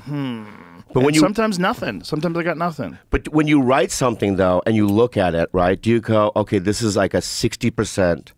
Like, do you do that? Totally depends. It depends. Sometimes it's like 100%. Some bits, like as I write them, that's exactly how I perform them. It's not normal, but it happens. Yeah. And then some bits are just seeds. It's just a seed, and I got to throw that bitch on stage and see where it goes. Yeah. And sometimes it doesn't go anywhere. And Right. Sometimes I think it's from, like Ron White was telling the story the other day about this joke that he had that he thought was really funny. Yeah. And I had it planned in my mind when it was going to be an applause break. He goes, "You got fucking nothing." Yeah. It happens. Yeah, it does, yeah. But that's the beauty of creation, because every now and then, like I have this new bit that's killing, and it's so exciting to get to it because it's like this bit is alive. It's like it was just born. Yeah. And it's just flexing. It's fun. Yeah. It's fun, but it's hard. But you gotta pay devotion to the muse. You got to sit down and try to like let the ideas come to you. If you don't have a moment where you're just sitting down and just letting the ideas come to you, you're going to miss those ideas. And some people say, oh, I only write on stage, I only write with my friends. That's great. You should do that too. But there's nothing wrong with like sitting. It's not going to hurt you to sit in front of a computer and go over your ideas. And every now and then, maybe every 2 times or every 5 times, every 10 times you sit in front of that computer or that notebook, something pops up that wouldn't have popped up without it. Yeah. And you got to like suffer through the ones that suck, that drudge of not being able to come up with anything. My problem is I have these second addictions I have, like video games. Right. In your front of the computer, you start playing video games. Yeah, and I'll just start playing Starfield or something, and 16 hours later I'm on a planet, and I'm making an outpost, right? Yeah. And I feel guilt. Right. Or I'll play Stardew Valley, I'll create a farm. Yeah. Right? And it's a haunting thing. Like, what the fuck are you doing? What the fuck are you doing? What the fuck are you doing? Right, you're wasting your time. I'm wasting my time. I know this, Yeah. but for some reason I can convince myself. Well, here's the thing. Yeah. If you do the work first, like say if you sit down, you say, I can only play computer games if I write 1,000 words. So when you get to 1,000 on a Word document, you look at the bottom, it'll tell you how many words you've written, and then you can stop. That's what I'm going to do. Yeah, just earn it. Earn it. That way you'll actually enjoy it. That way when you're playing the games, there won't be in your head, oh my God, I should be writing. Oh my God, I should be doing something else. And by the way, it doesn't have to be you write something funny. You could just write something about something and then try to extract funny things out of it. Like you could just write a story about like how violent your dad was. Like that what you just told me, which is horrific, right? Yeah. If you wrote that out, I guarantee you there's going to be a seed of something in there. Something. It might even not even be about your dad being violent. Maybe it'd be about how you react to violence, or maybe how you react to, angry people. I just want everybody to be nice. You could find like a premise in there. So just write an essay. Just write an essay, and write an essay with no expectation of whether or not it's going to be funny. Yeah, I used to do morning pages. You ever do that? No, just get up in the morning and write. Right when you wake up, apparently when you just start writing. That's supposed to be the best time to write. Yeah. Well, you don't have those like filters and stuff, like this sucks. Just freely write it, and then just pages of it, maybe a couple, you know what I mean? And then later you look at it, you know what I mean? Maybe I'll start doing that again. I don't fucking know. That's how most writers do. When they write in the morning, and then they go for a walk, a lot of them do, and they listen to some of their notes. And they'll go over the idea that they wrote down, and they'll take voice notes while they're walking. There's something about walking, they say, because it's like a very mild aerobic exercise, so it stimulates your circulation, it gets everything flowing. You actually think a little bit better when you're walking. Oh, okay. 'Cause it's real. You're not tired. It's a mild thing. So you're just out there walking, and your heart is pumping, and you're not sitting there sedentary just trying to think. You're actually walking around. Okay, I'll try hiking then. Yeah, hiking's good. Hiking's good. Yeah. Yeah, hike after you, then you'll really have earned your video games, right? Right? And then hike and think about what you write, and then when you play, you'll be playing for fun. You'll be enjoying it. So from this day forth, I'm going to wake up, I'm making an announcement. I'm going to wake up, I'm going to write for an hour. Okay. Right? Hike, and then I'm going to play video games. I'm going to see you 4 months from now. You're going to be cracked out with a Klingon knife. You went off the rails. There was too much pressure. I was getting up every morning. I was writing, and then I was hiking, and it was just too much. Yeah. No, and my fish died. I have to do it because now it's incredible. Like, when I do shows with Segura or me and Andrew, because I'm on a podcast called Bad Friends. It's a funny podcast. Thank you. You guys are good together. I want to talk to you about an episode that I saw. But you having to go to Israel, was that on that, or was that somewhere else? Yeah, was that? What was that like? Tell me what happened. Do you not want to talk about it? I can do it. Because I'm not saying anything that's like wrong. It's just something that happened. So, I get a call from Steve Byrne. Okay. And Steve goes, you want to go to Israel? How long ago was this? 14 years ago, maybe. Oh, okay. Yeah. Okay. 12, 14, I don't know. And I go, why? I don't want to do a show there. And he goes, no. I got a call, and they're flying out a bunch of comedians and actors, and it's a free trip. And I go, why? I don't know. They just want to show us the country and their culture. And you get nice hotels, free meals, and you get a tour of like. Are you not performing? No. Nothing. Okay. So I went there with Jamie Chung, Brian Greenberg, they're actors, and Steve Lopez went out, George Lopez. Okay. And we went out there, and then when we got there, they were like, welcome. We're like, thanks. And they were like, but every day you have to tweet how great Israel is. Every day. Yeah, like put out a tweet. They told you have to, and they didn't say anything about that before you left? I don't remember them saying it before. But they might have? They could have. Right, maybe they said it to Steve, and Steve conveniently left it out. I don't know, but I do know that I feel like if they did say it, that I would have questioned it. Right. You know what I mean? Yeah. So I if don't you're know. Aware. So this is the early days of Twitter, right? Yeah. So when was Twitter's only like 12 years old? It was 10 years ago then. I don't know. How old's Twitter? Oh, there it is. 2006. Israel Unfiltered. So Yeah, 2006. Steve. Yeah. Look at that. So 2006. When was that? Look at your face. Yeah. I have to tweet. Yeah. But here's what happened. As soon as I tweeted the first thing, I already knew, like, oh my God, I think I'm in trouble. Why? What'd you say? I just said, Israel's great. They're beautiful people. You know what I mean? Okay. And then, like, it was just like, and they flew us out here for free. And then you would just get 1,000, like, you know what I mean? That were like, you know, Palestinian, you know, and going, you you know, and just, it was like negative. And there was these gigantic wars that would go on in the comment section. Oh, boy. It just got really uncomfortable. And then I just remember, you know, yeah, there I am. Look at you. Nice hat. Bro, Yeah. you should wear that all the time. I know, I look cute with it. Is that the famous wall? That's the wall, yeah. What did it feel like to be around that wall? That wall's old as fuck, right? How Yeah. old's that wall? I put a note in it. Wow. You could write little letters.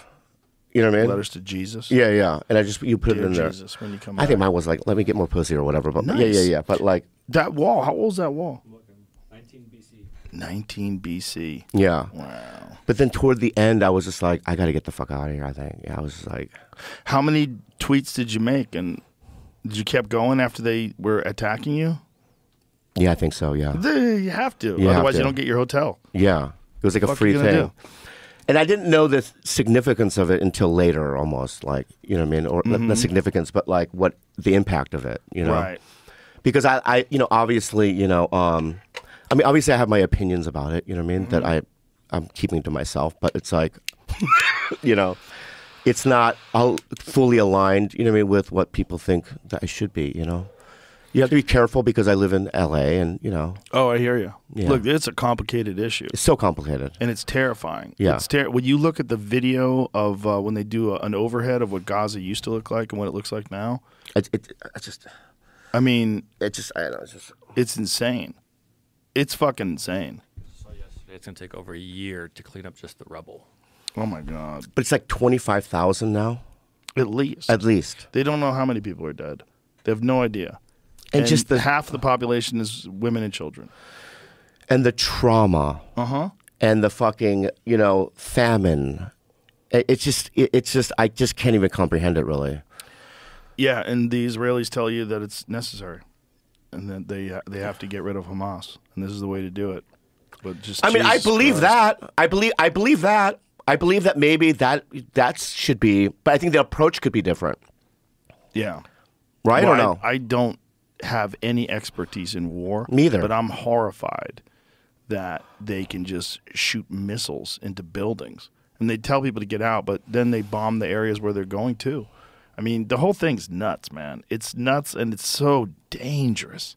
It's so dangerous. These Free Palestine marches that are happening all over the world, those are all organized too, by the way. When you get on social media and you see the Free Palestine people and the pro-Israel people, what percentage of those people are bots? Right. It's not zero. It's not zero. There's a lot of what's getting stirred up, a lot of the hateful things that are being said, a lot of the crazy things that are being said. I guarantee you a lot of that's being instigated by foreign countries. And that's what's scary about social media and the influence it has on people and the way they feel about a particular issue. And that's on top of the horrific nature of the issue itself, both of October 7th, which is undeniably horrific. Horrific. And then this. And then on top of that, you have this open anti-Semitism that we never saw before, where it's just open everywhere. It's wild. It's fucking terrible. It's so scary, man. But it's also an issue that will never be resolved. But it's not just that it'll never be resolved. Like, I never thought it was going to be an issue where the presidents of like major universities were standing in front of Congress and they were justifying people saying death to the Jews, that it wasn't harassment unless it was actionable. I'm gonna tell you, that's insane. Yeah. Like what? And then when the congresswoman was trying to get them to expand on that, do you mean actual genocide? Then it's harassment when they commit actual genocide. yeah. What the fuck are you saying? Yeah. But it's the same thing we were talking about. It's the cult. They're in that leftist cult, and it's not reasonable. It doesn't make any sense. It's all crazy. Oh, and when they were like Osama bin Laden could have been Ryan or whatever. That, do you remember that fucking trend? Oh yeah. It's fucking insane. Mm-hmm. What are you talking about? And these are people, right, that weren't there. I was That's there. a TikTok thing too, by the way. Yeah. Osama bin Laden. In 2000, right? Or 2001, I was on Mad TV. 9/11 happened. I went to work the next day. Andrew Daly, one of the actors, his cousin was on one of the flights. Oh, Jesus. Right? And I could feel the pain, right? And, you know, we were inundated with the fucking footage. Yeah. And just in the moment, it was fucking horrifying. Yeah. It changed America. 100%. Yeah, 100%. And now people that weren't even around then, kids, which is fine, but now they have these grand ideas about. It's insane. Well, it's also where did Osama bin Laden come from? Well, he came from the CIA funding them, the Mujahideen, to fight against the Soviet Union. They were trained. They were trained by Americans. Yeah, yeah. Look, there's a certain reality to American imperialism. It doesn't do anybody any good to deny it. Yeah, we have yeah. military bases You're right, yeah. everywhere. You're right, yeah. If you were a foreign country, in a nationalistic foreign country, of course you'd hate America. Of course you'd hate what we do. I mean, look at what's going on right now with this Ukraine-Russia thing. Look at how much money's being funneled through that. How much insane amounts of money. Yeah. And most of it's like embezzled, right? Who fucking knows? But again, it's not zero. It's not 0%. It's getting embezzled. And the fact that all of a sudden no one wanted to admit that Ukraine had always been a very corrupt country. There's a crazy Twitter exchange between Candace Owens and the New York Times, where Candace Owens was talking about how corrupt Ukraine is, and then the New York Times says to her, like, what evidence do you have that Ukraine is corrupt? She goes, oh, you mean there are links from your fucking newspaper? And just from like 2016 and before that, there's all these fucking stories about how corrupt Ukraine is in the New York Times. They didn't even bother looking it up because when you're in the cult says you support Ukraine. Do you want Ukraine to win or do you want Russia to win? Like, what the fuck are you even saying? Yeah. How much do you know about why this thing was instigated in the first place? How much do you know about NATO? About how much they're moving arms closer to the Soviet Union? About how Ukraine joining NATO was always a red flag? Do you know? I don't know. I don't know nothing. Most people that are talking about it don't know either. I don't know nothing. That was the red line that you could not cross. Ukraine joining Russia, or joining NATO, rather. The whole thing's fucking terrifying because we're dealing with nuclear superpowers. When Xi Jinping tells Biden that Taiwan will join China again, like that means they're going to take Taiwan. What are we going to do if they take Taiwan? Are we going to? And then Biden says we're not going to do anything. Like, okay, first he said we're going to stop them. Now he says we're not going to do anything. Like, oh my God. And he's only saying whatever the fuck they write down for him. The whole thing's nuts. It's like, who's deciding what happens and doesn't happen? It's not that guy, right? So if it's not him, who the fuck is it? Is it the Secretary of State? Is it the press secretary? Who's is it the military industrial complex? Are they completely at the helm? Will they ever let control of that wheel to anybody else now that they have it? Is it the shit you think about when you lay in bed at night? Mm-hmm.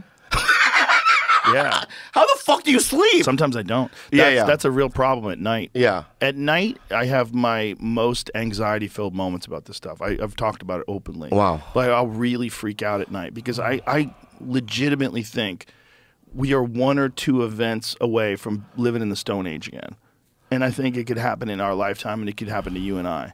Like, I'm really convinced that the fabric of society is way more fragile than anyone appreciates. Yeah. that most people appreciate, rather. I mean, And- I feel it in the air. yeah. Well, you saw it during the George Floyd times in L.A. Oh yeah, I felt it. Yeah, That was yeah. Mad Max times. Right. When they were burning those cop cars on the highway, and I remember seeing that going, I got to get the fuck out of here. Yeah. This ain't going to get better. Was it that or COVID that made Both you- those things. and the money, probably like taxes. No, that was not even in consideration. Taxes, it was okay. nice, but it was the freedom. It was these fucking dipshits like the mayor of Los Angeles telling everybody what businesses they can and can't have open, what's essential and non-essential. Like, says who? Yeah. And after a while, when a bunch of people had COVID and then gotten over it and they were fine, I was like, well, wait a minute. Like, how scary is this? And why are we closing everything down? Why aren't we giving people choice? And then when it never opened. I bought into it. Of course you I did. didn't even leave the house for 2 fucking years. I didn't even go to the grocery store, and I had to spray everything down. Doritos, spraying it with. It was insane. Well, my whole family got it early on Yeah. before there was anything, before there was a vaccine, before there was anything. And I didn't get it. And I didn't do anything different. I hugged my kids. I fucked my wife. I hung out with them. I just took care of myself. You've had a COVID though, right? Yeah, I got it eventually. Yeah, I got it too. I yeah. got it when the Delta variant was around. I got it when I was doing arenas in Florida. And I got it because I was hanging out with my friend John Showman. My friend John Showman is a buddy of mine who makes pool cues. And he lives right there. And I got to see him after the show. And we played pool till like 3:30 in the morning. And I was exhausted. I had like fucking 5 margaritas. And then I got sick. But Yeah. even then, it wasn't that bad. But my point is, like, my whole family got it, and I didn't get it. They weren't vaccinated. No, there was no vaccine back then. Okay, so yeah. And I didn't do anything different, man. Yeah. I remember I worked out 2 days where I was tired, and I realized I was fighting something off. Like, there was 2 days where I was in the gym. I was like, you know what? I'm just going to go through the motions here. I'm just going to lift light weights and just, like, let my body, like, break a little bit of a sweat, but no exertion. Just get some circulation going. So I did, like, some kettlebell exercises, like 35 pounds. Nothing strenuous, like Yeah. just nice and light, and just get the body moving. And then the next day, I went back in the gym. I feel the same thing. Today, same thing. Did some push-ups, did some chin-ups. Nothing crazy like 5 reps of 5 chin-ups. Not just a little bit of exercise. Nothing strenuous. And then the next day, I felt great. The next day, I had a full regular workout. So whatever it was, I fought it off. And so then I was like, well, what is at play here? How much of can your immune system stop this? Or is it something that you 100% get? No, it seems very infectious, but it also seems like if you have a healthy immune system, this isn't a death sentence. This isn't Ebola. This isn't. So what the fuck is going on? And then the vaccine came out, and I signed up to get vaccinated. The UFC had this whole allotment of vaccines. But I was there on a Friday for the UFC, and they said, you have to go to the clinic. And I said, I can't. I don't have the time. They said, can you come back Monday? I said, no, but I'll be back in 2 weeks. So I was going to get vaccinated in 2 weeks. And in the 2 weeks, they pulled it. They pulled the Johnson & Johnson Wow. for blood clots. And 2 people I knew got strokes. 2 people. Oh, my God. 2 people. Wow. Within the 10 days of taking that vaccine, 2 people I knew had strokes. Yeah. Like healthy people. Like weird blood clots. People were getting blood clots. I mean, Weird people. it is true that if you were older, though, like 70, and you had some sort of like, you know what I mean, comorbidity. What's the word? Comorbidities. Comorbidity, right? That they could die, right? I mean, that's a true thing, right? Like a Herman Cain, he died. Oh yeah. Yeah. Like they die of the flu too.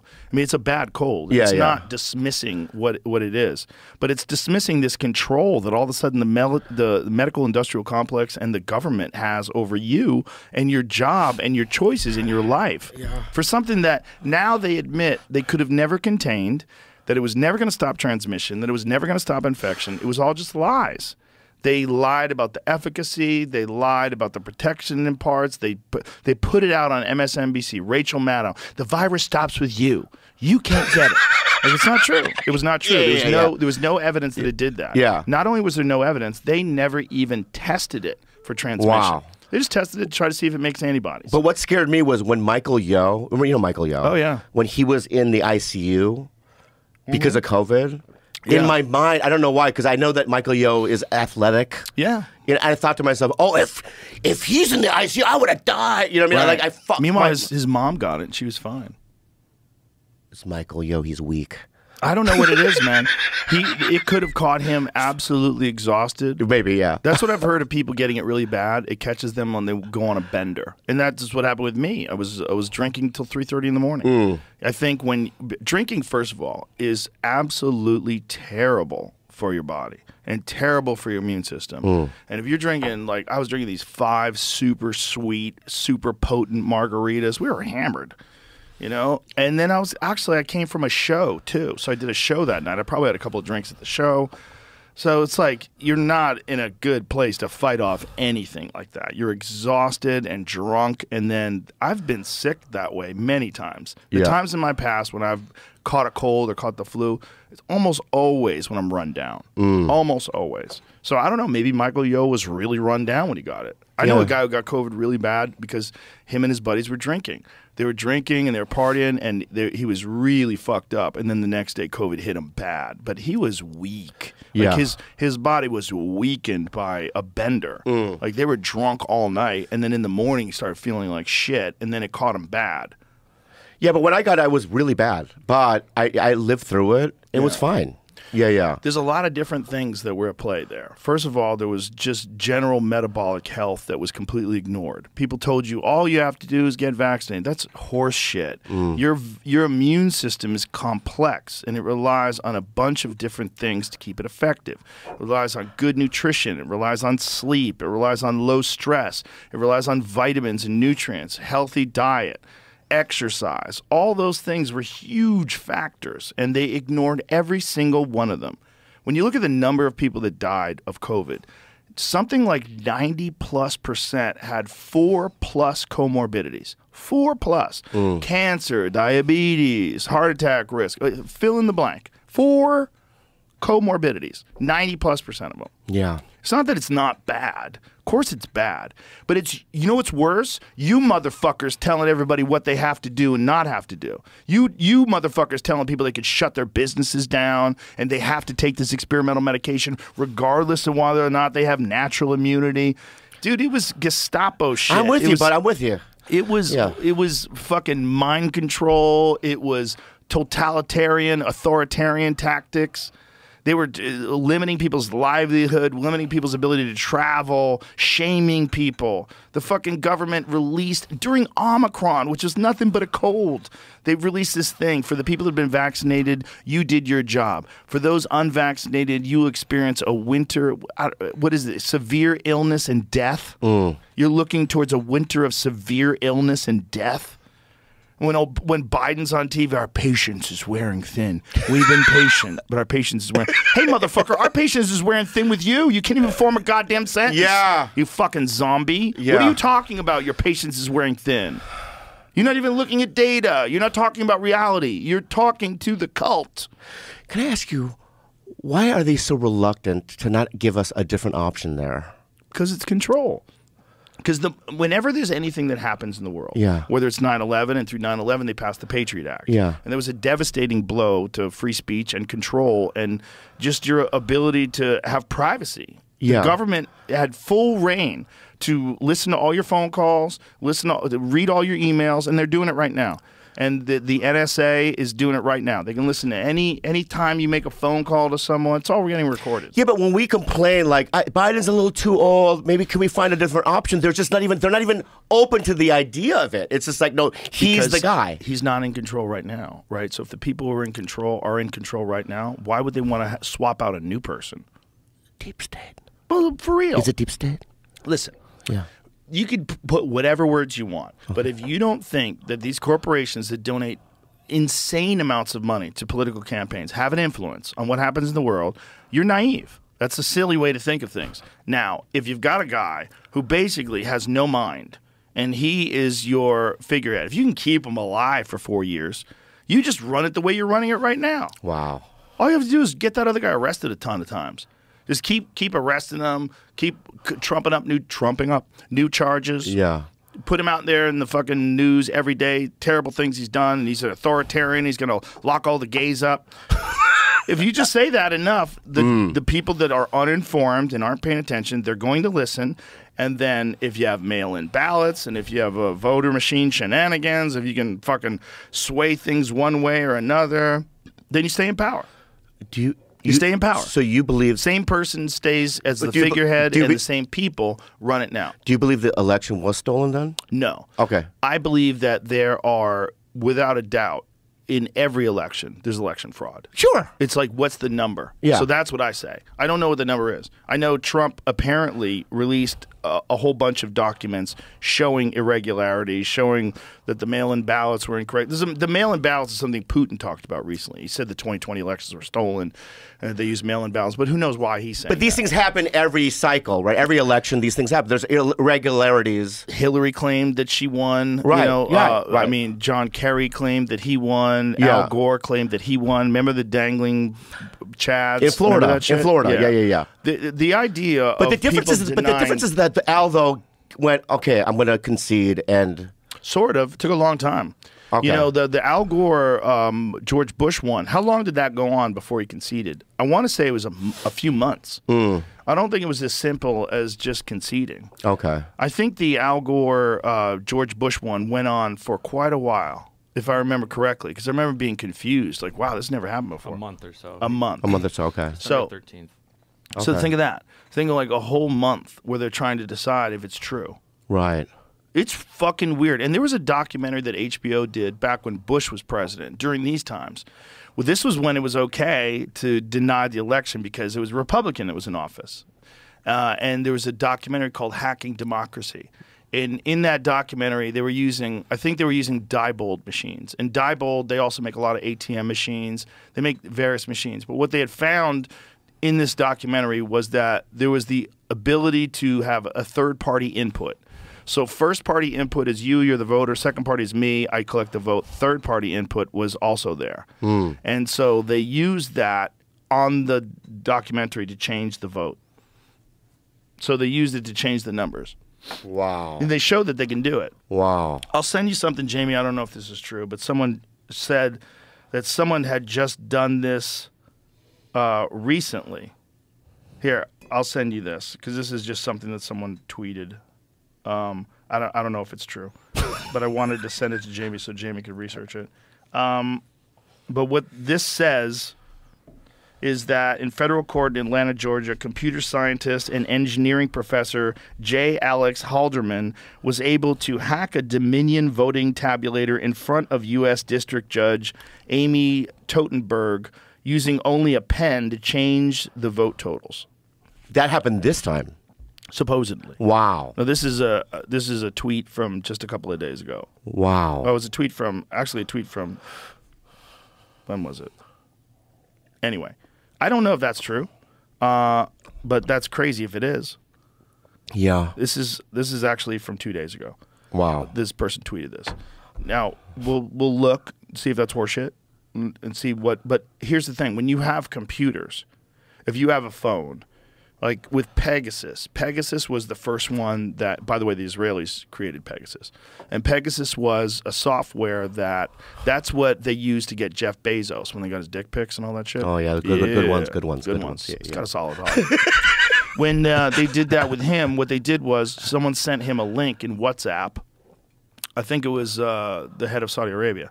Sent him a link in WhatsApp. He clicked the link, and then Pegasus was downloaded on his phone. Now you don't even have to click a link anymore. Now they can get Pegasus on your phone. All they need is your phone number. I could have Pegasus now. They probably do. You probably do. You have it? I'm sure. Oh no. If How this- can we detect it? Is there an app? I don't believe so. Okay. I think, according to Gavin DeBecker, who's a securities expert, these things are constantly evolving and they get better all the time. They don't tell you when they're better. Yeah. They just have better technology. Yeah. But he's aware of Pegasus too, and he said with Pegasus too, all they need is your phone number. Yeah. But Joe, can I ask you something? Mm-hmm. What? Can't you just shut it off and not? I mean, there's so many people in this country just walk around and they just don't. All these things that we're talking about right now, they don't think about it. They just live their lives. Don't you think that that's a happier life or no? It depends on whether or not your voice actually matters. So if you can change the way people think and you can change the way people look at things, and then those people vote in such mass numbers that you can't make stealing the vote possible because enough people realize it's horseshit to the point where the overwhelming majority, you would have to like have fraud that's so apparent that no one would buy into it. It'd be a national scandal. We need whistleblowers. We have them. We put Yeah, them yeah. in jail. And Yeah, you yeah. know, like, look at Edward Snowden. He has to that's- live in yeah. Russia now. Look at Julian Assange. She's fucked. Yeah. They've been prosecuting that guy forever. And if you ask what the crime is, it's nothing. Yeah. He's a journalist. I just feel so stressed out right now. You should. Why? Because that's the You're reality that we live in. It's stressing me out. That's the reality Yeah. that we live in. We live in a very dangerous, complicated world. Yeah. Halderman, a University of Michigan computer scientist, changed results of a hypothetical referendum on Sunday alcohol sales. He flipped the winner in a theoretical election between President George Washington and Benedict Arnold, the Revolutionary War general who defected to the British. He rigged the machine to print out as many ballots as he wanted. Wow. All he needed, was a pen to reach a button inside the touchscreen, a fake $10 voter card that he had programmed, or a $100 USB device that he plugged into a cord connected to a printer, rewriting the touchscreen's code. Haldeman delivered his presentation during an election security trial evaluating whether Georgia's voting system is vulnerable to manipulation or programming errors. All in-person voters in Georgia make their choices on touchscreens that print out paper ballots. Now, I believe Georgia was supposed to update their machines, and then there was a talk of when they were going to do it. And I think it's also you have to take into consideration, other than just corruption, it might also be a budget issue. The headline says election officials say these vulnerabilities are Merely speculative. Oh, merely speculative. It's safe and effective.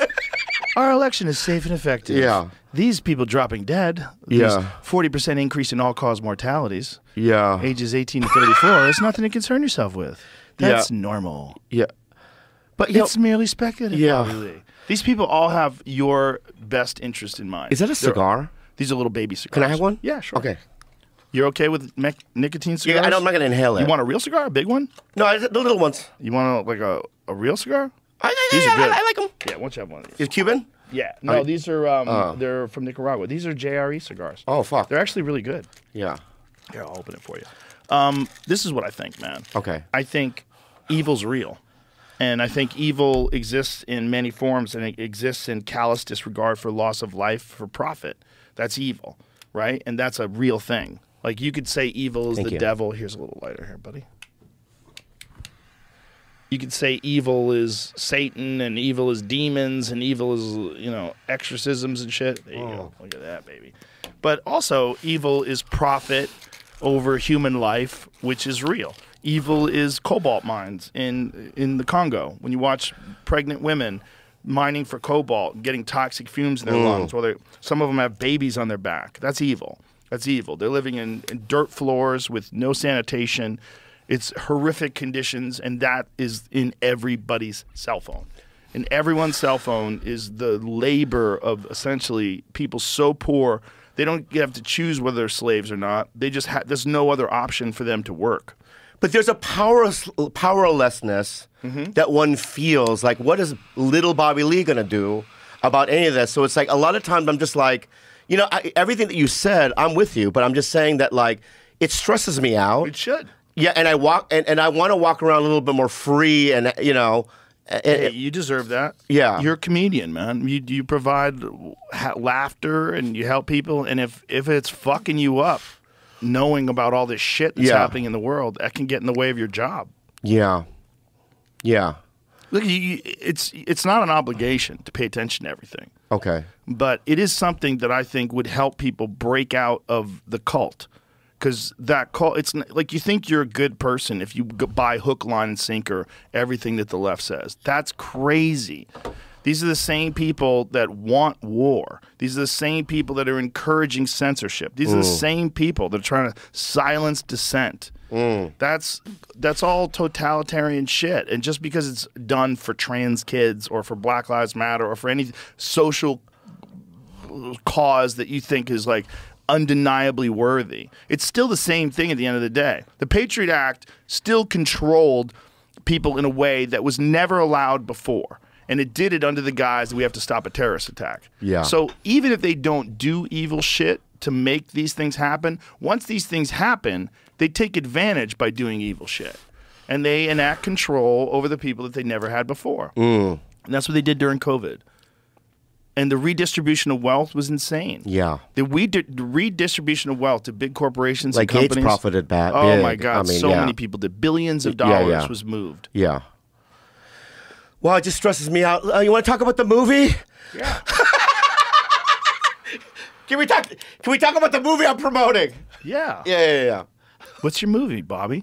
Oh, I'm barely in it.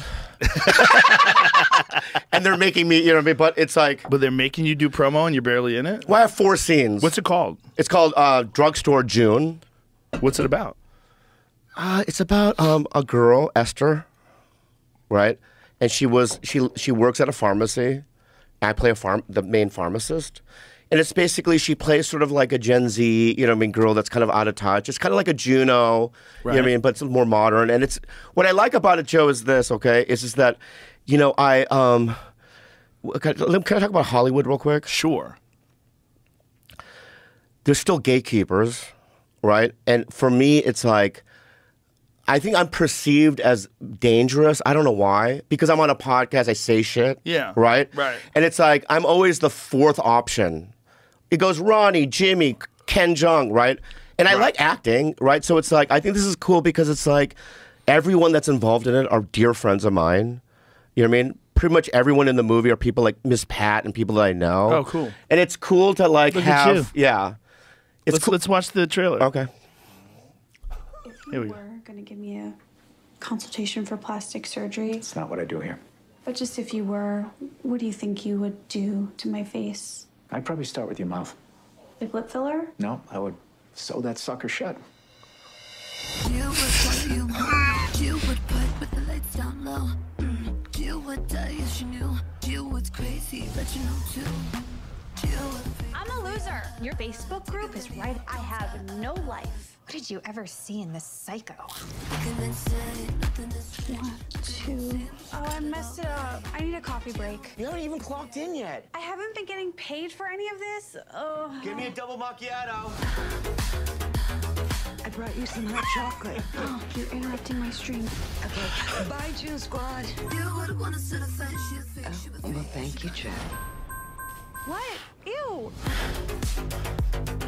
I heard the pharmacy got robbed. Miss Pot. What the hell happened in here? What's your name? At Forever June on everything except Snap at June Forever. No, honey, your real life, actual name.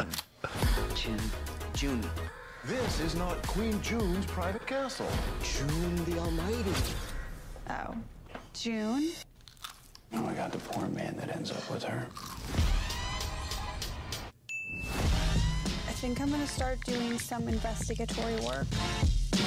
Y'all heard anything about a pharmacy getting robbed? I don't watch the news. All I do is smoke weed. Do you feel safe here? I'm looking for information. Hey, baby boo. June Squad has a lot of time on their hands. Take it easy. I'll tell you what you want. What are you doing here? I'm collecting evidence. You watch too many movies. You are not a police officer. Help us out here. God, mugshots are so sexy. Can I take this home? No. Not. Did you watch it? No. So that's the first time you've seen the clip? Yeah. Well, Abby, you know Abby Leviton, my manager. Sure. She saw it. She was like, "It's pretty good." And when she said that, I was just like, "Oh, I don't want to watch it." Yeah. But you know, no, I gotta promote it. I'm sure you're great in it.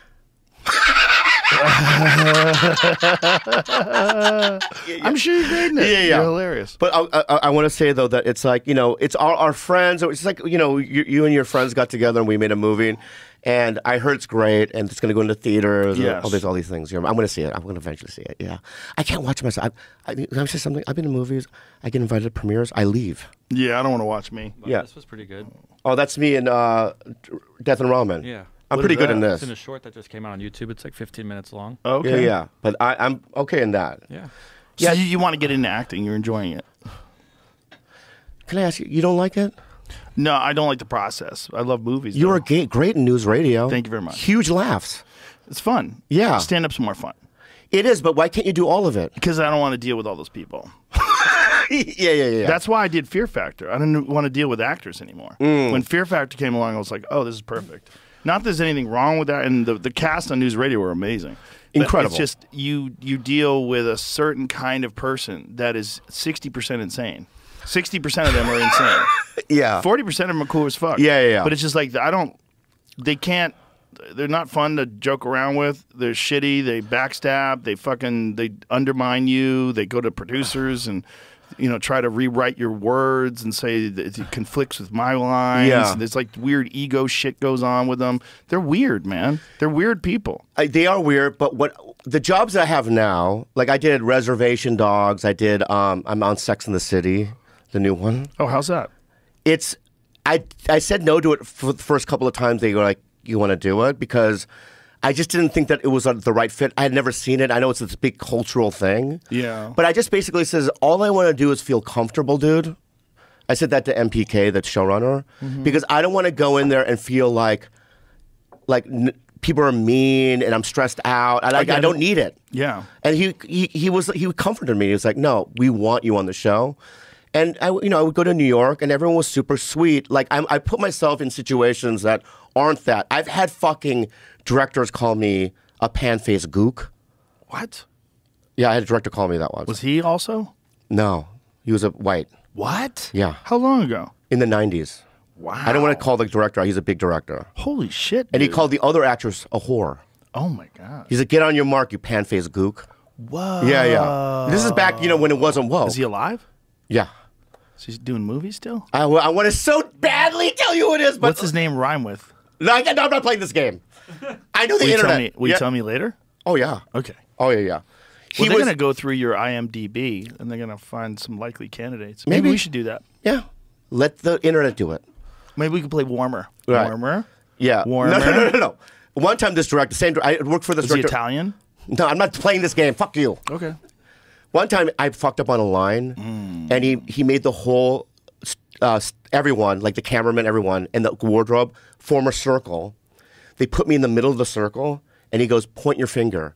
And they all pointed their finger at me and he goes, repeat after me. You're the worst actor on planet Earth. Oh my God. And they all did that and tears welled up in my eyes. And I remember a wardrobe lady looked at me and she goes, I'm so sorry. Oh my God. Yeah. I mean, I had Michael Bay do something to me. What did Michael Bay do to you? He grabbed my face aggressively. Whoa. Why? What'd you do to him? Did you grab his balls? Did you wake up and you like sucking on his balls? I don't do that. I do that for comics. Okay. Yeah, I don't do it when I'm like on a. No, Okay. I did this. So I booked this commercial with Eric Stone Street.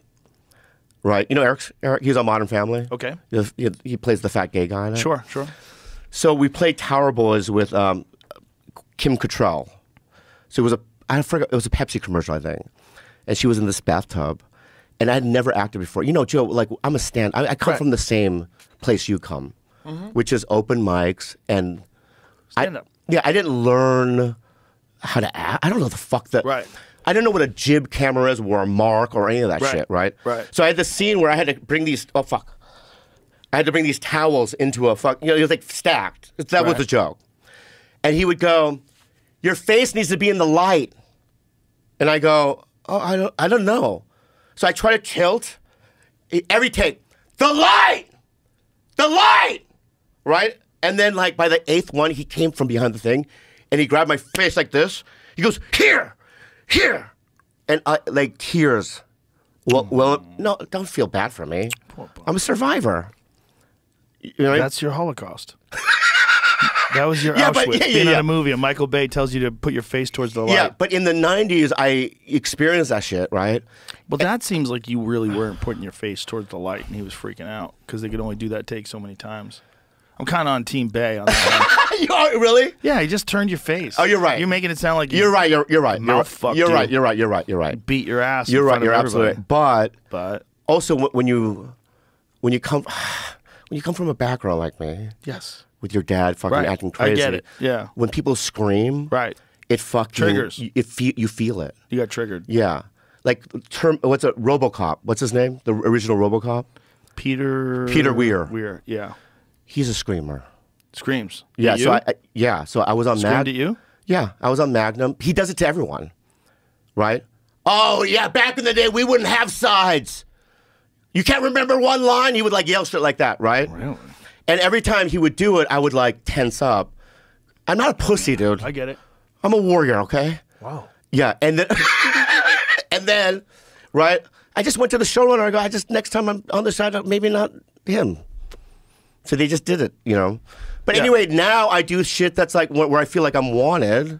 Right. And I'll do it. Right. So it's not like that crazy bullshit where back then I needed it. Right. Like, when someone would say something horrible to you, you just had to would swallow absorb it. But there was also no recourse back then. I mean, that's how you get to like a Harvey Weinstein, right? A guy who has just ultimate control, can do whatever the fuck he wants, and does, ruins people's lives and careers if they don't accept his advances. That's where, I mean, that whole business has always been about powerful people abusing the people that had to listen to them. From casting directors all the way up to producers. It was different then, yeah. Yeah. It was, look, Tarantino was in here and he was talking about this old school director who had, his office had a bedroom where he'd take the starlets, all the starlets had to fuck him. Oh my God. He had a bedroom in his fucking office. Oh my God. So everyone just assumed if a casting, thing was going on and a girl came into his office, he fucked her. And 20 years ago, I would have done it, I think. You think so? I think that if... I think that if it was a huge director, right? You would let him fuck you? No, I would suck his dick maybe. Really? I think I wouldn't tell you. Well, there's definitely... I would just cry. You could have fielded some offers if that was out there. What? You could have gotten some offers if that was out there. Maybe you weren't like open enough with your desire to make it. Yeah.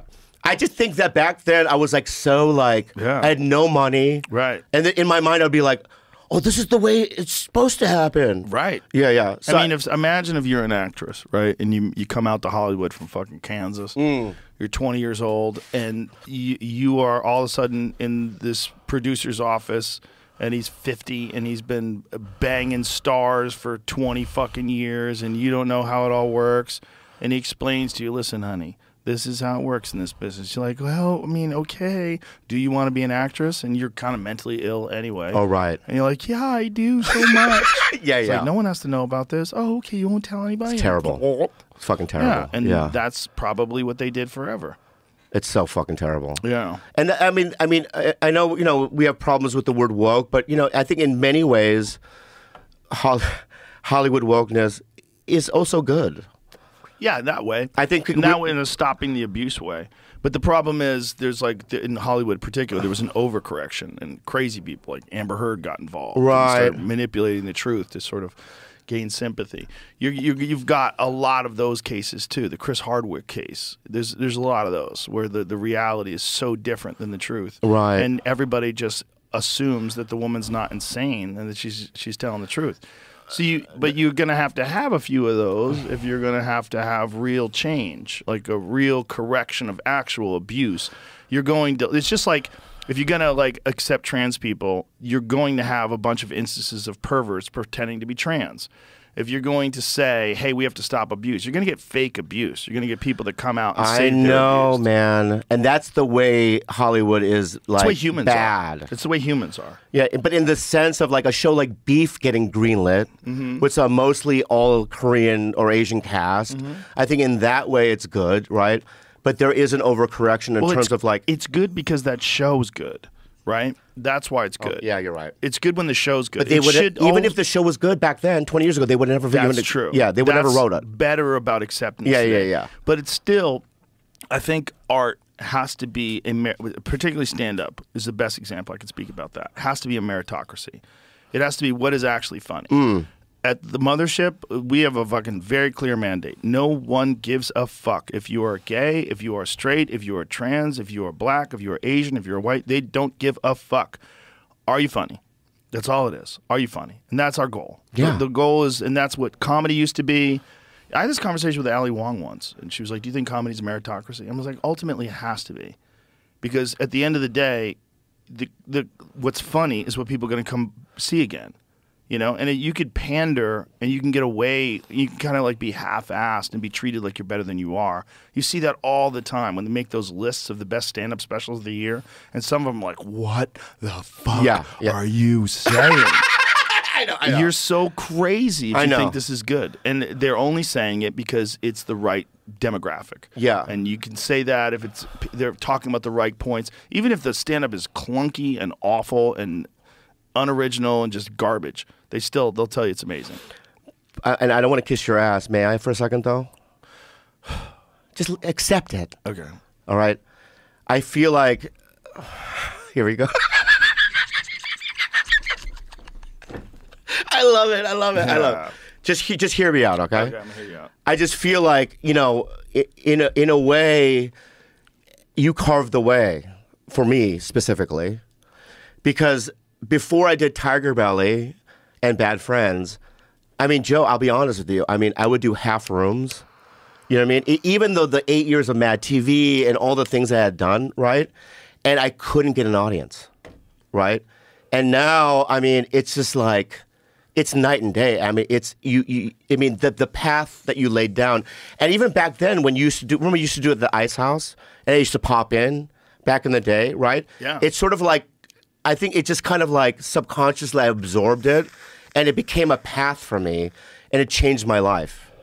Because That's beautiful now, to hear. What? That's beautiful to hear. And when I go on the road now, it's like I get people that are like really, they're fans. They know me. Yeah. They love me, and I love them as well, and it's a different fucking deal, dude. You are a creature of the internet.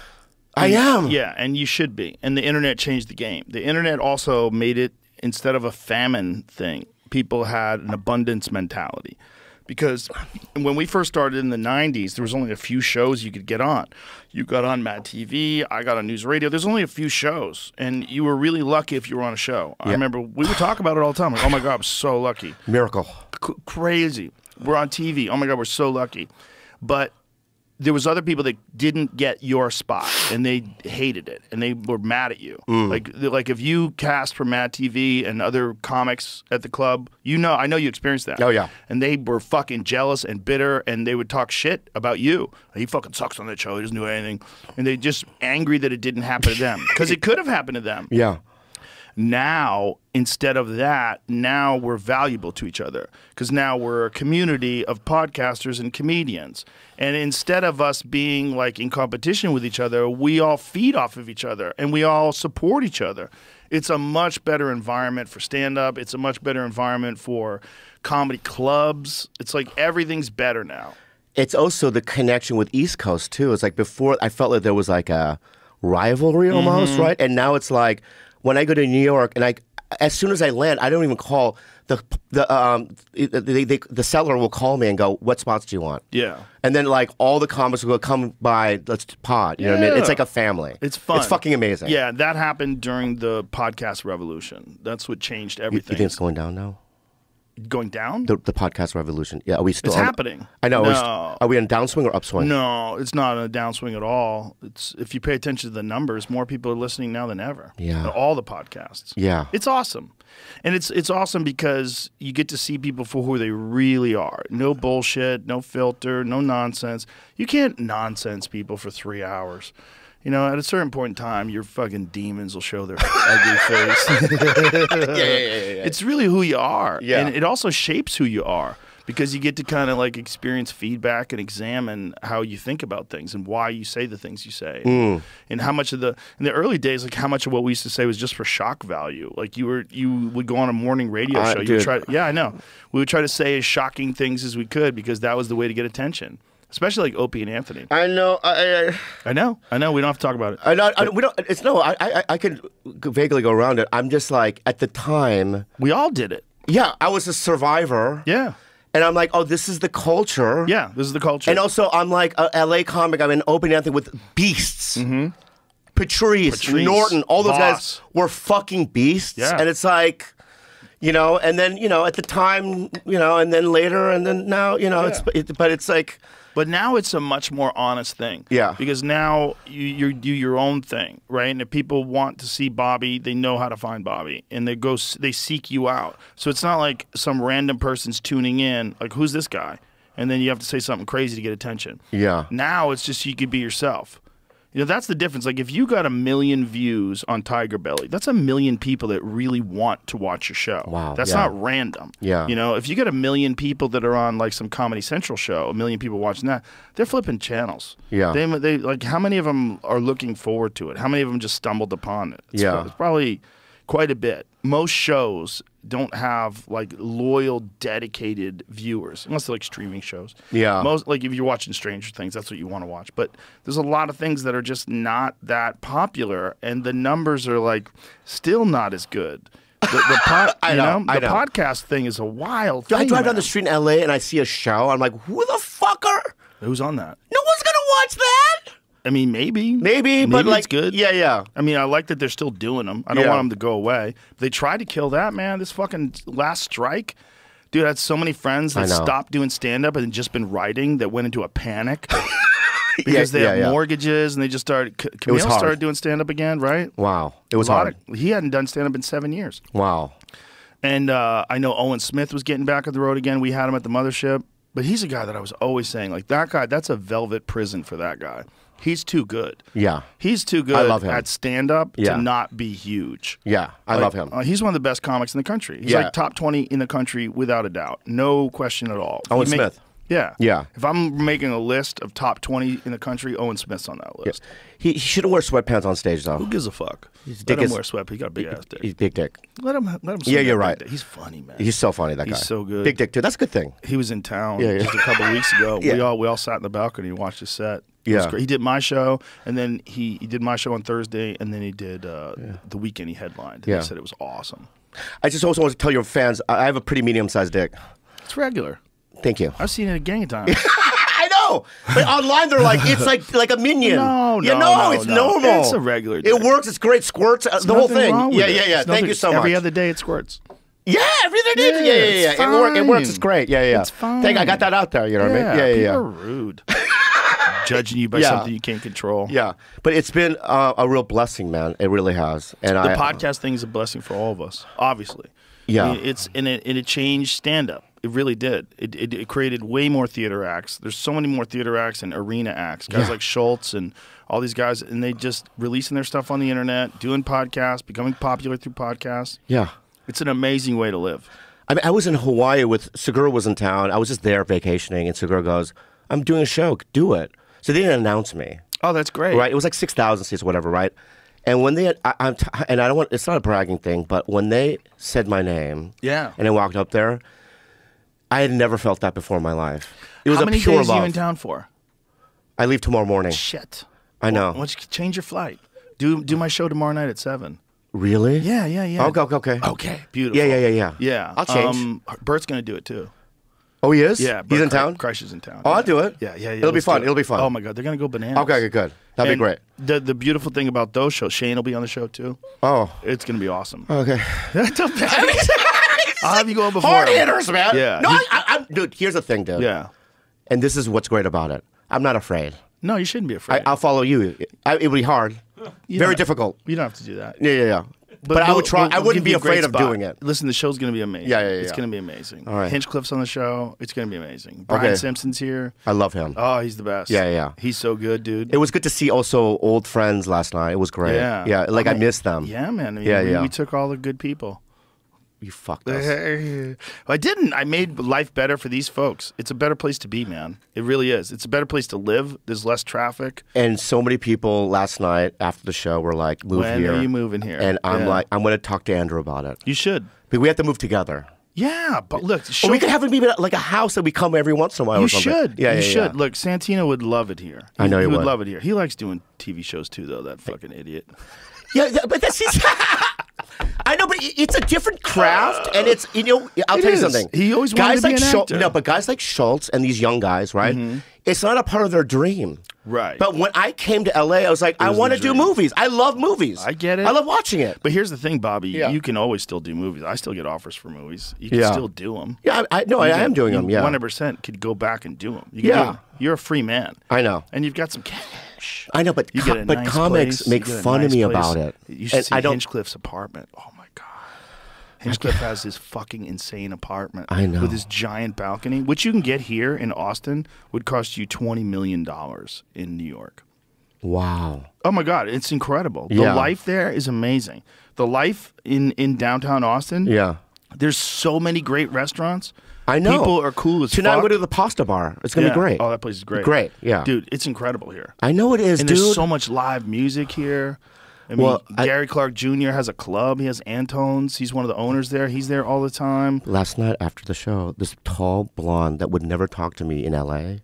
came up to me, gave me a side hug. Ooh, side hug. And we connected eyeballs. Yeah. And if I lived here, I think I could. Yeah. Right? And I'm like, that also is an incentive. Yeah. You know what I mean? Because I'm Texas single. girls. I love Texas They're women. so nice. I know. They're so womanly. I love womanly. Yeah, that's what I like. Yeah, I love it too. I don't like them. Anyway, really good to be here. Great to have you. You So- want to so- leave? You can bail if you want. You're gonna keep going? Yeah. Keep going, Laura. Why? Well, we can stop. Yeah. It doesn't matter. It doesn't? No, we're talking. 2.5 hours is. That's good enough. That's huge. It's plenty. Yeah. But if I leave, you're going to keep going? No. I'll All stop. right. I'll stop. Let's just stop now. Okay. So the next time I have other things I want to talk about. Perfect. All right. Perfect. Well, thanks for Bobby. having It's me a on. beautiful podcast. So great. It was beautiful. Thank you so It was much for perfect. having me. My pleasure, brother. Watch the Drugstore June. So now that we cracked our ice and we did this, we'll do them more often, right? Yeah, 100%. Yes, 100%. And Yeah. please consider moving here, man. You're I an know. awesome addition. It's a thing. Like I said, Theo's considering it. Paulie's considering it. We have some tour doing- Paulie Shore is a different human being now. I know. Paulie Shore is so loose and so friendly and so silly on stage. Oh, I love him. And he's killing. I love him. He went up in the little room, and I hadn't seen him in years. And I go, dude, that was so funny. You were so loose. Yeah. And he's like, at the Comedy Store, I was always tense. Yeah. It's like it's hard for me to be free. He's a different person. I wouldn't be in this business without him and that family. Her. I mean, that's why she's here. She That's said why- two things to me as a young comic. Okay. Okay. She said it's a sin to support mediocrity. Right? I still don't know what it means, but I still have it in my heart. But then one day I was at Bully's restaurant, in La Jolla with her. When Freddie Soto used to drive her down, he would used to go, come eat with us. I miss Freddie so much. I do too. Yeah. And so one day we were sitting there at Bully's restaurant in La Jolla, and she goes, do you know what makes a star? I go, what? She goes, 50% of the people have to love you, but it's okay if the other half hates you. It's all in the same. Right? And it's like, when I read bad comments now on, because I get some because I'm like, I've risen, right? I just take that into the thing that it's like, it's attention, right? It's not personal. You know what I would tell you to do? What? Don't read them. Yeah, I haven't. Don't read anything. Yeah. You So you don't need to read? know. No. Yeah. No. I don't read articles about me. I don't read shit. But if you read it, would it hurt your feelings? It could. Yeah, it could. Okay. It could bother you. All right. You're a human being. Yeah, you know? yeah. If someone says something, especially if it's not true, and it's influencing people in a fucked up way, or it paints the least charitable version of you. People also don't realize that I'm a sensitive guy. We're all sensitive. Right. They're sensitive too. That's why they're lashing out. The reason why they're writing mean shit is because they know what hurts them. A kind person, a happy person, wouldn't be writing shitty things about you. They're doing it because it's that old expression, hurt people hurt people. But when Most they of the make shit up, dude, the other day I read, I'm sorry, I read this is what I read. I heard Bobby Lee abuses his animals. Okay. Like, why the because they want to hurt your feelings. They want you to get angry. They I get want you my to get cats upset. Nobu. I believe you. Sashimi, really? dude. Yeah. I get them the best. I go, what's the most expensive shit?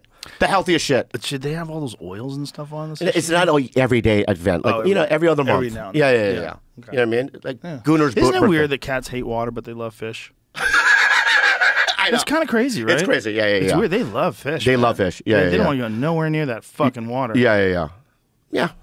Anyway, I don't abuse my animals. I love Of course animals you more. don't. Yeah, I know. Of But it's like course you insane. don't. Of course you don't. Of course you Yeah. So I don't read it. And yeah, just don't read it, because even if you read 100 things that are awesome, one that sucks is gonna like stick in your head, because that's how a human mind is designed. It's designed to find danger and conflict and look out for it, because it could hurt you.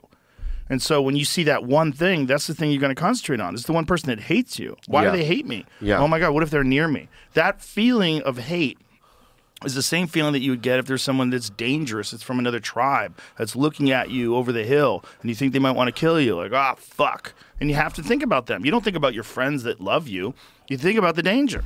And that's natural. It's a natural inclination of the human mind. Right. So you do that with social media too. You don't seek out the danger then. No, don't do it, and don't spread it either. The people that spread it, you don't realize what you're doing, but you're also affecting yourself because you know that what you're doing, unless it's like the person you're going after some legitimate Nazi or something. You know what I mean? Like most of the time when people are attacking, they're attacking someone to try to hurt them because they know that they can be hurt too. This is like a lot of the people that are doing this shit on social media all day long.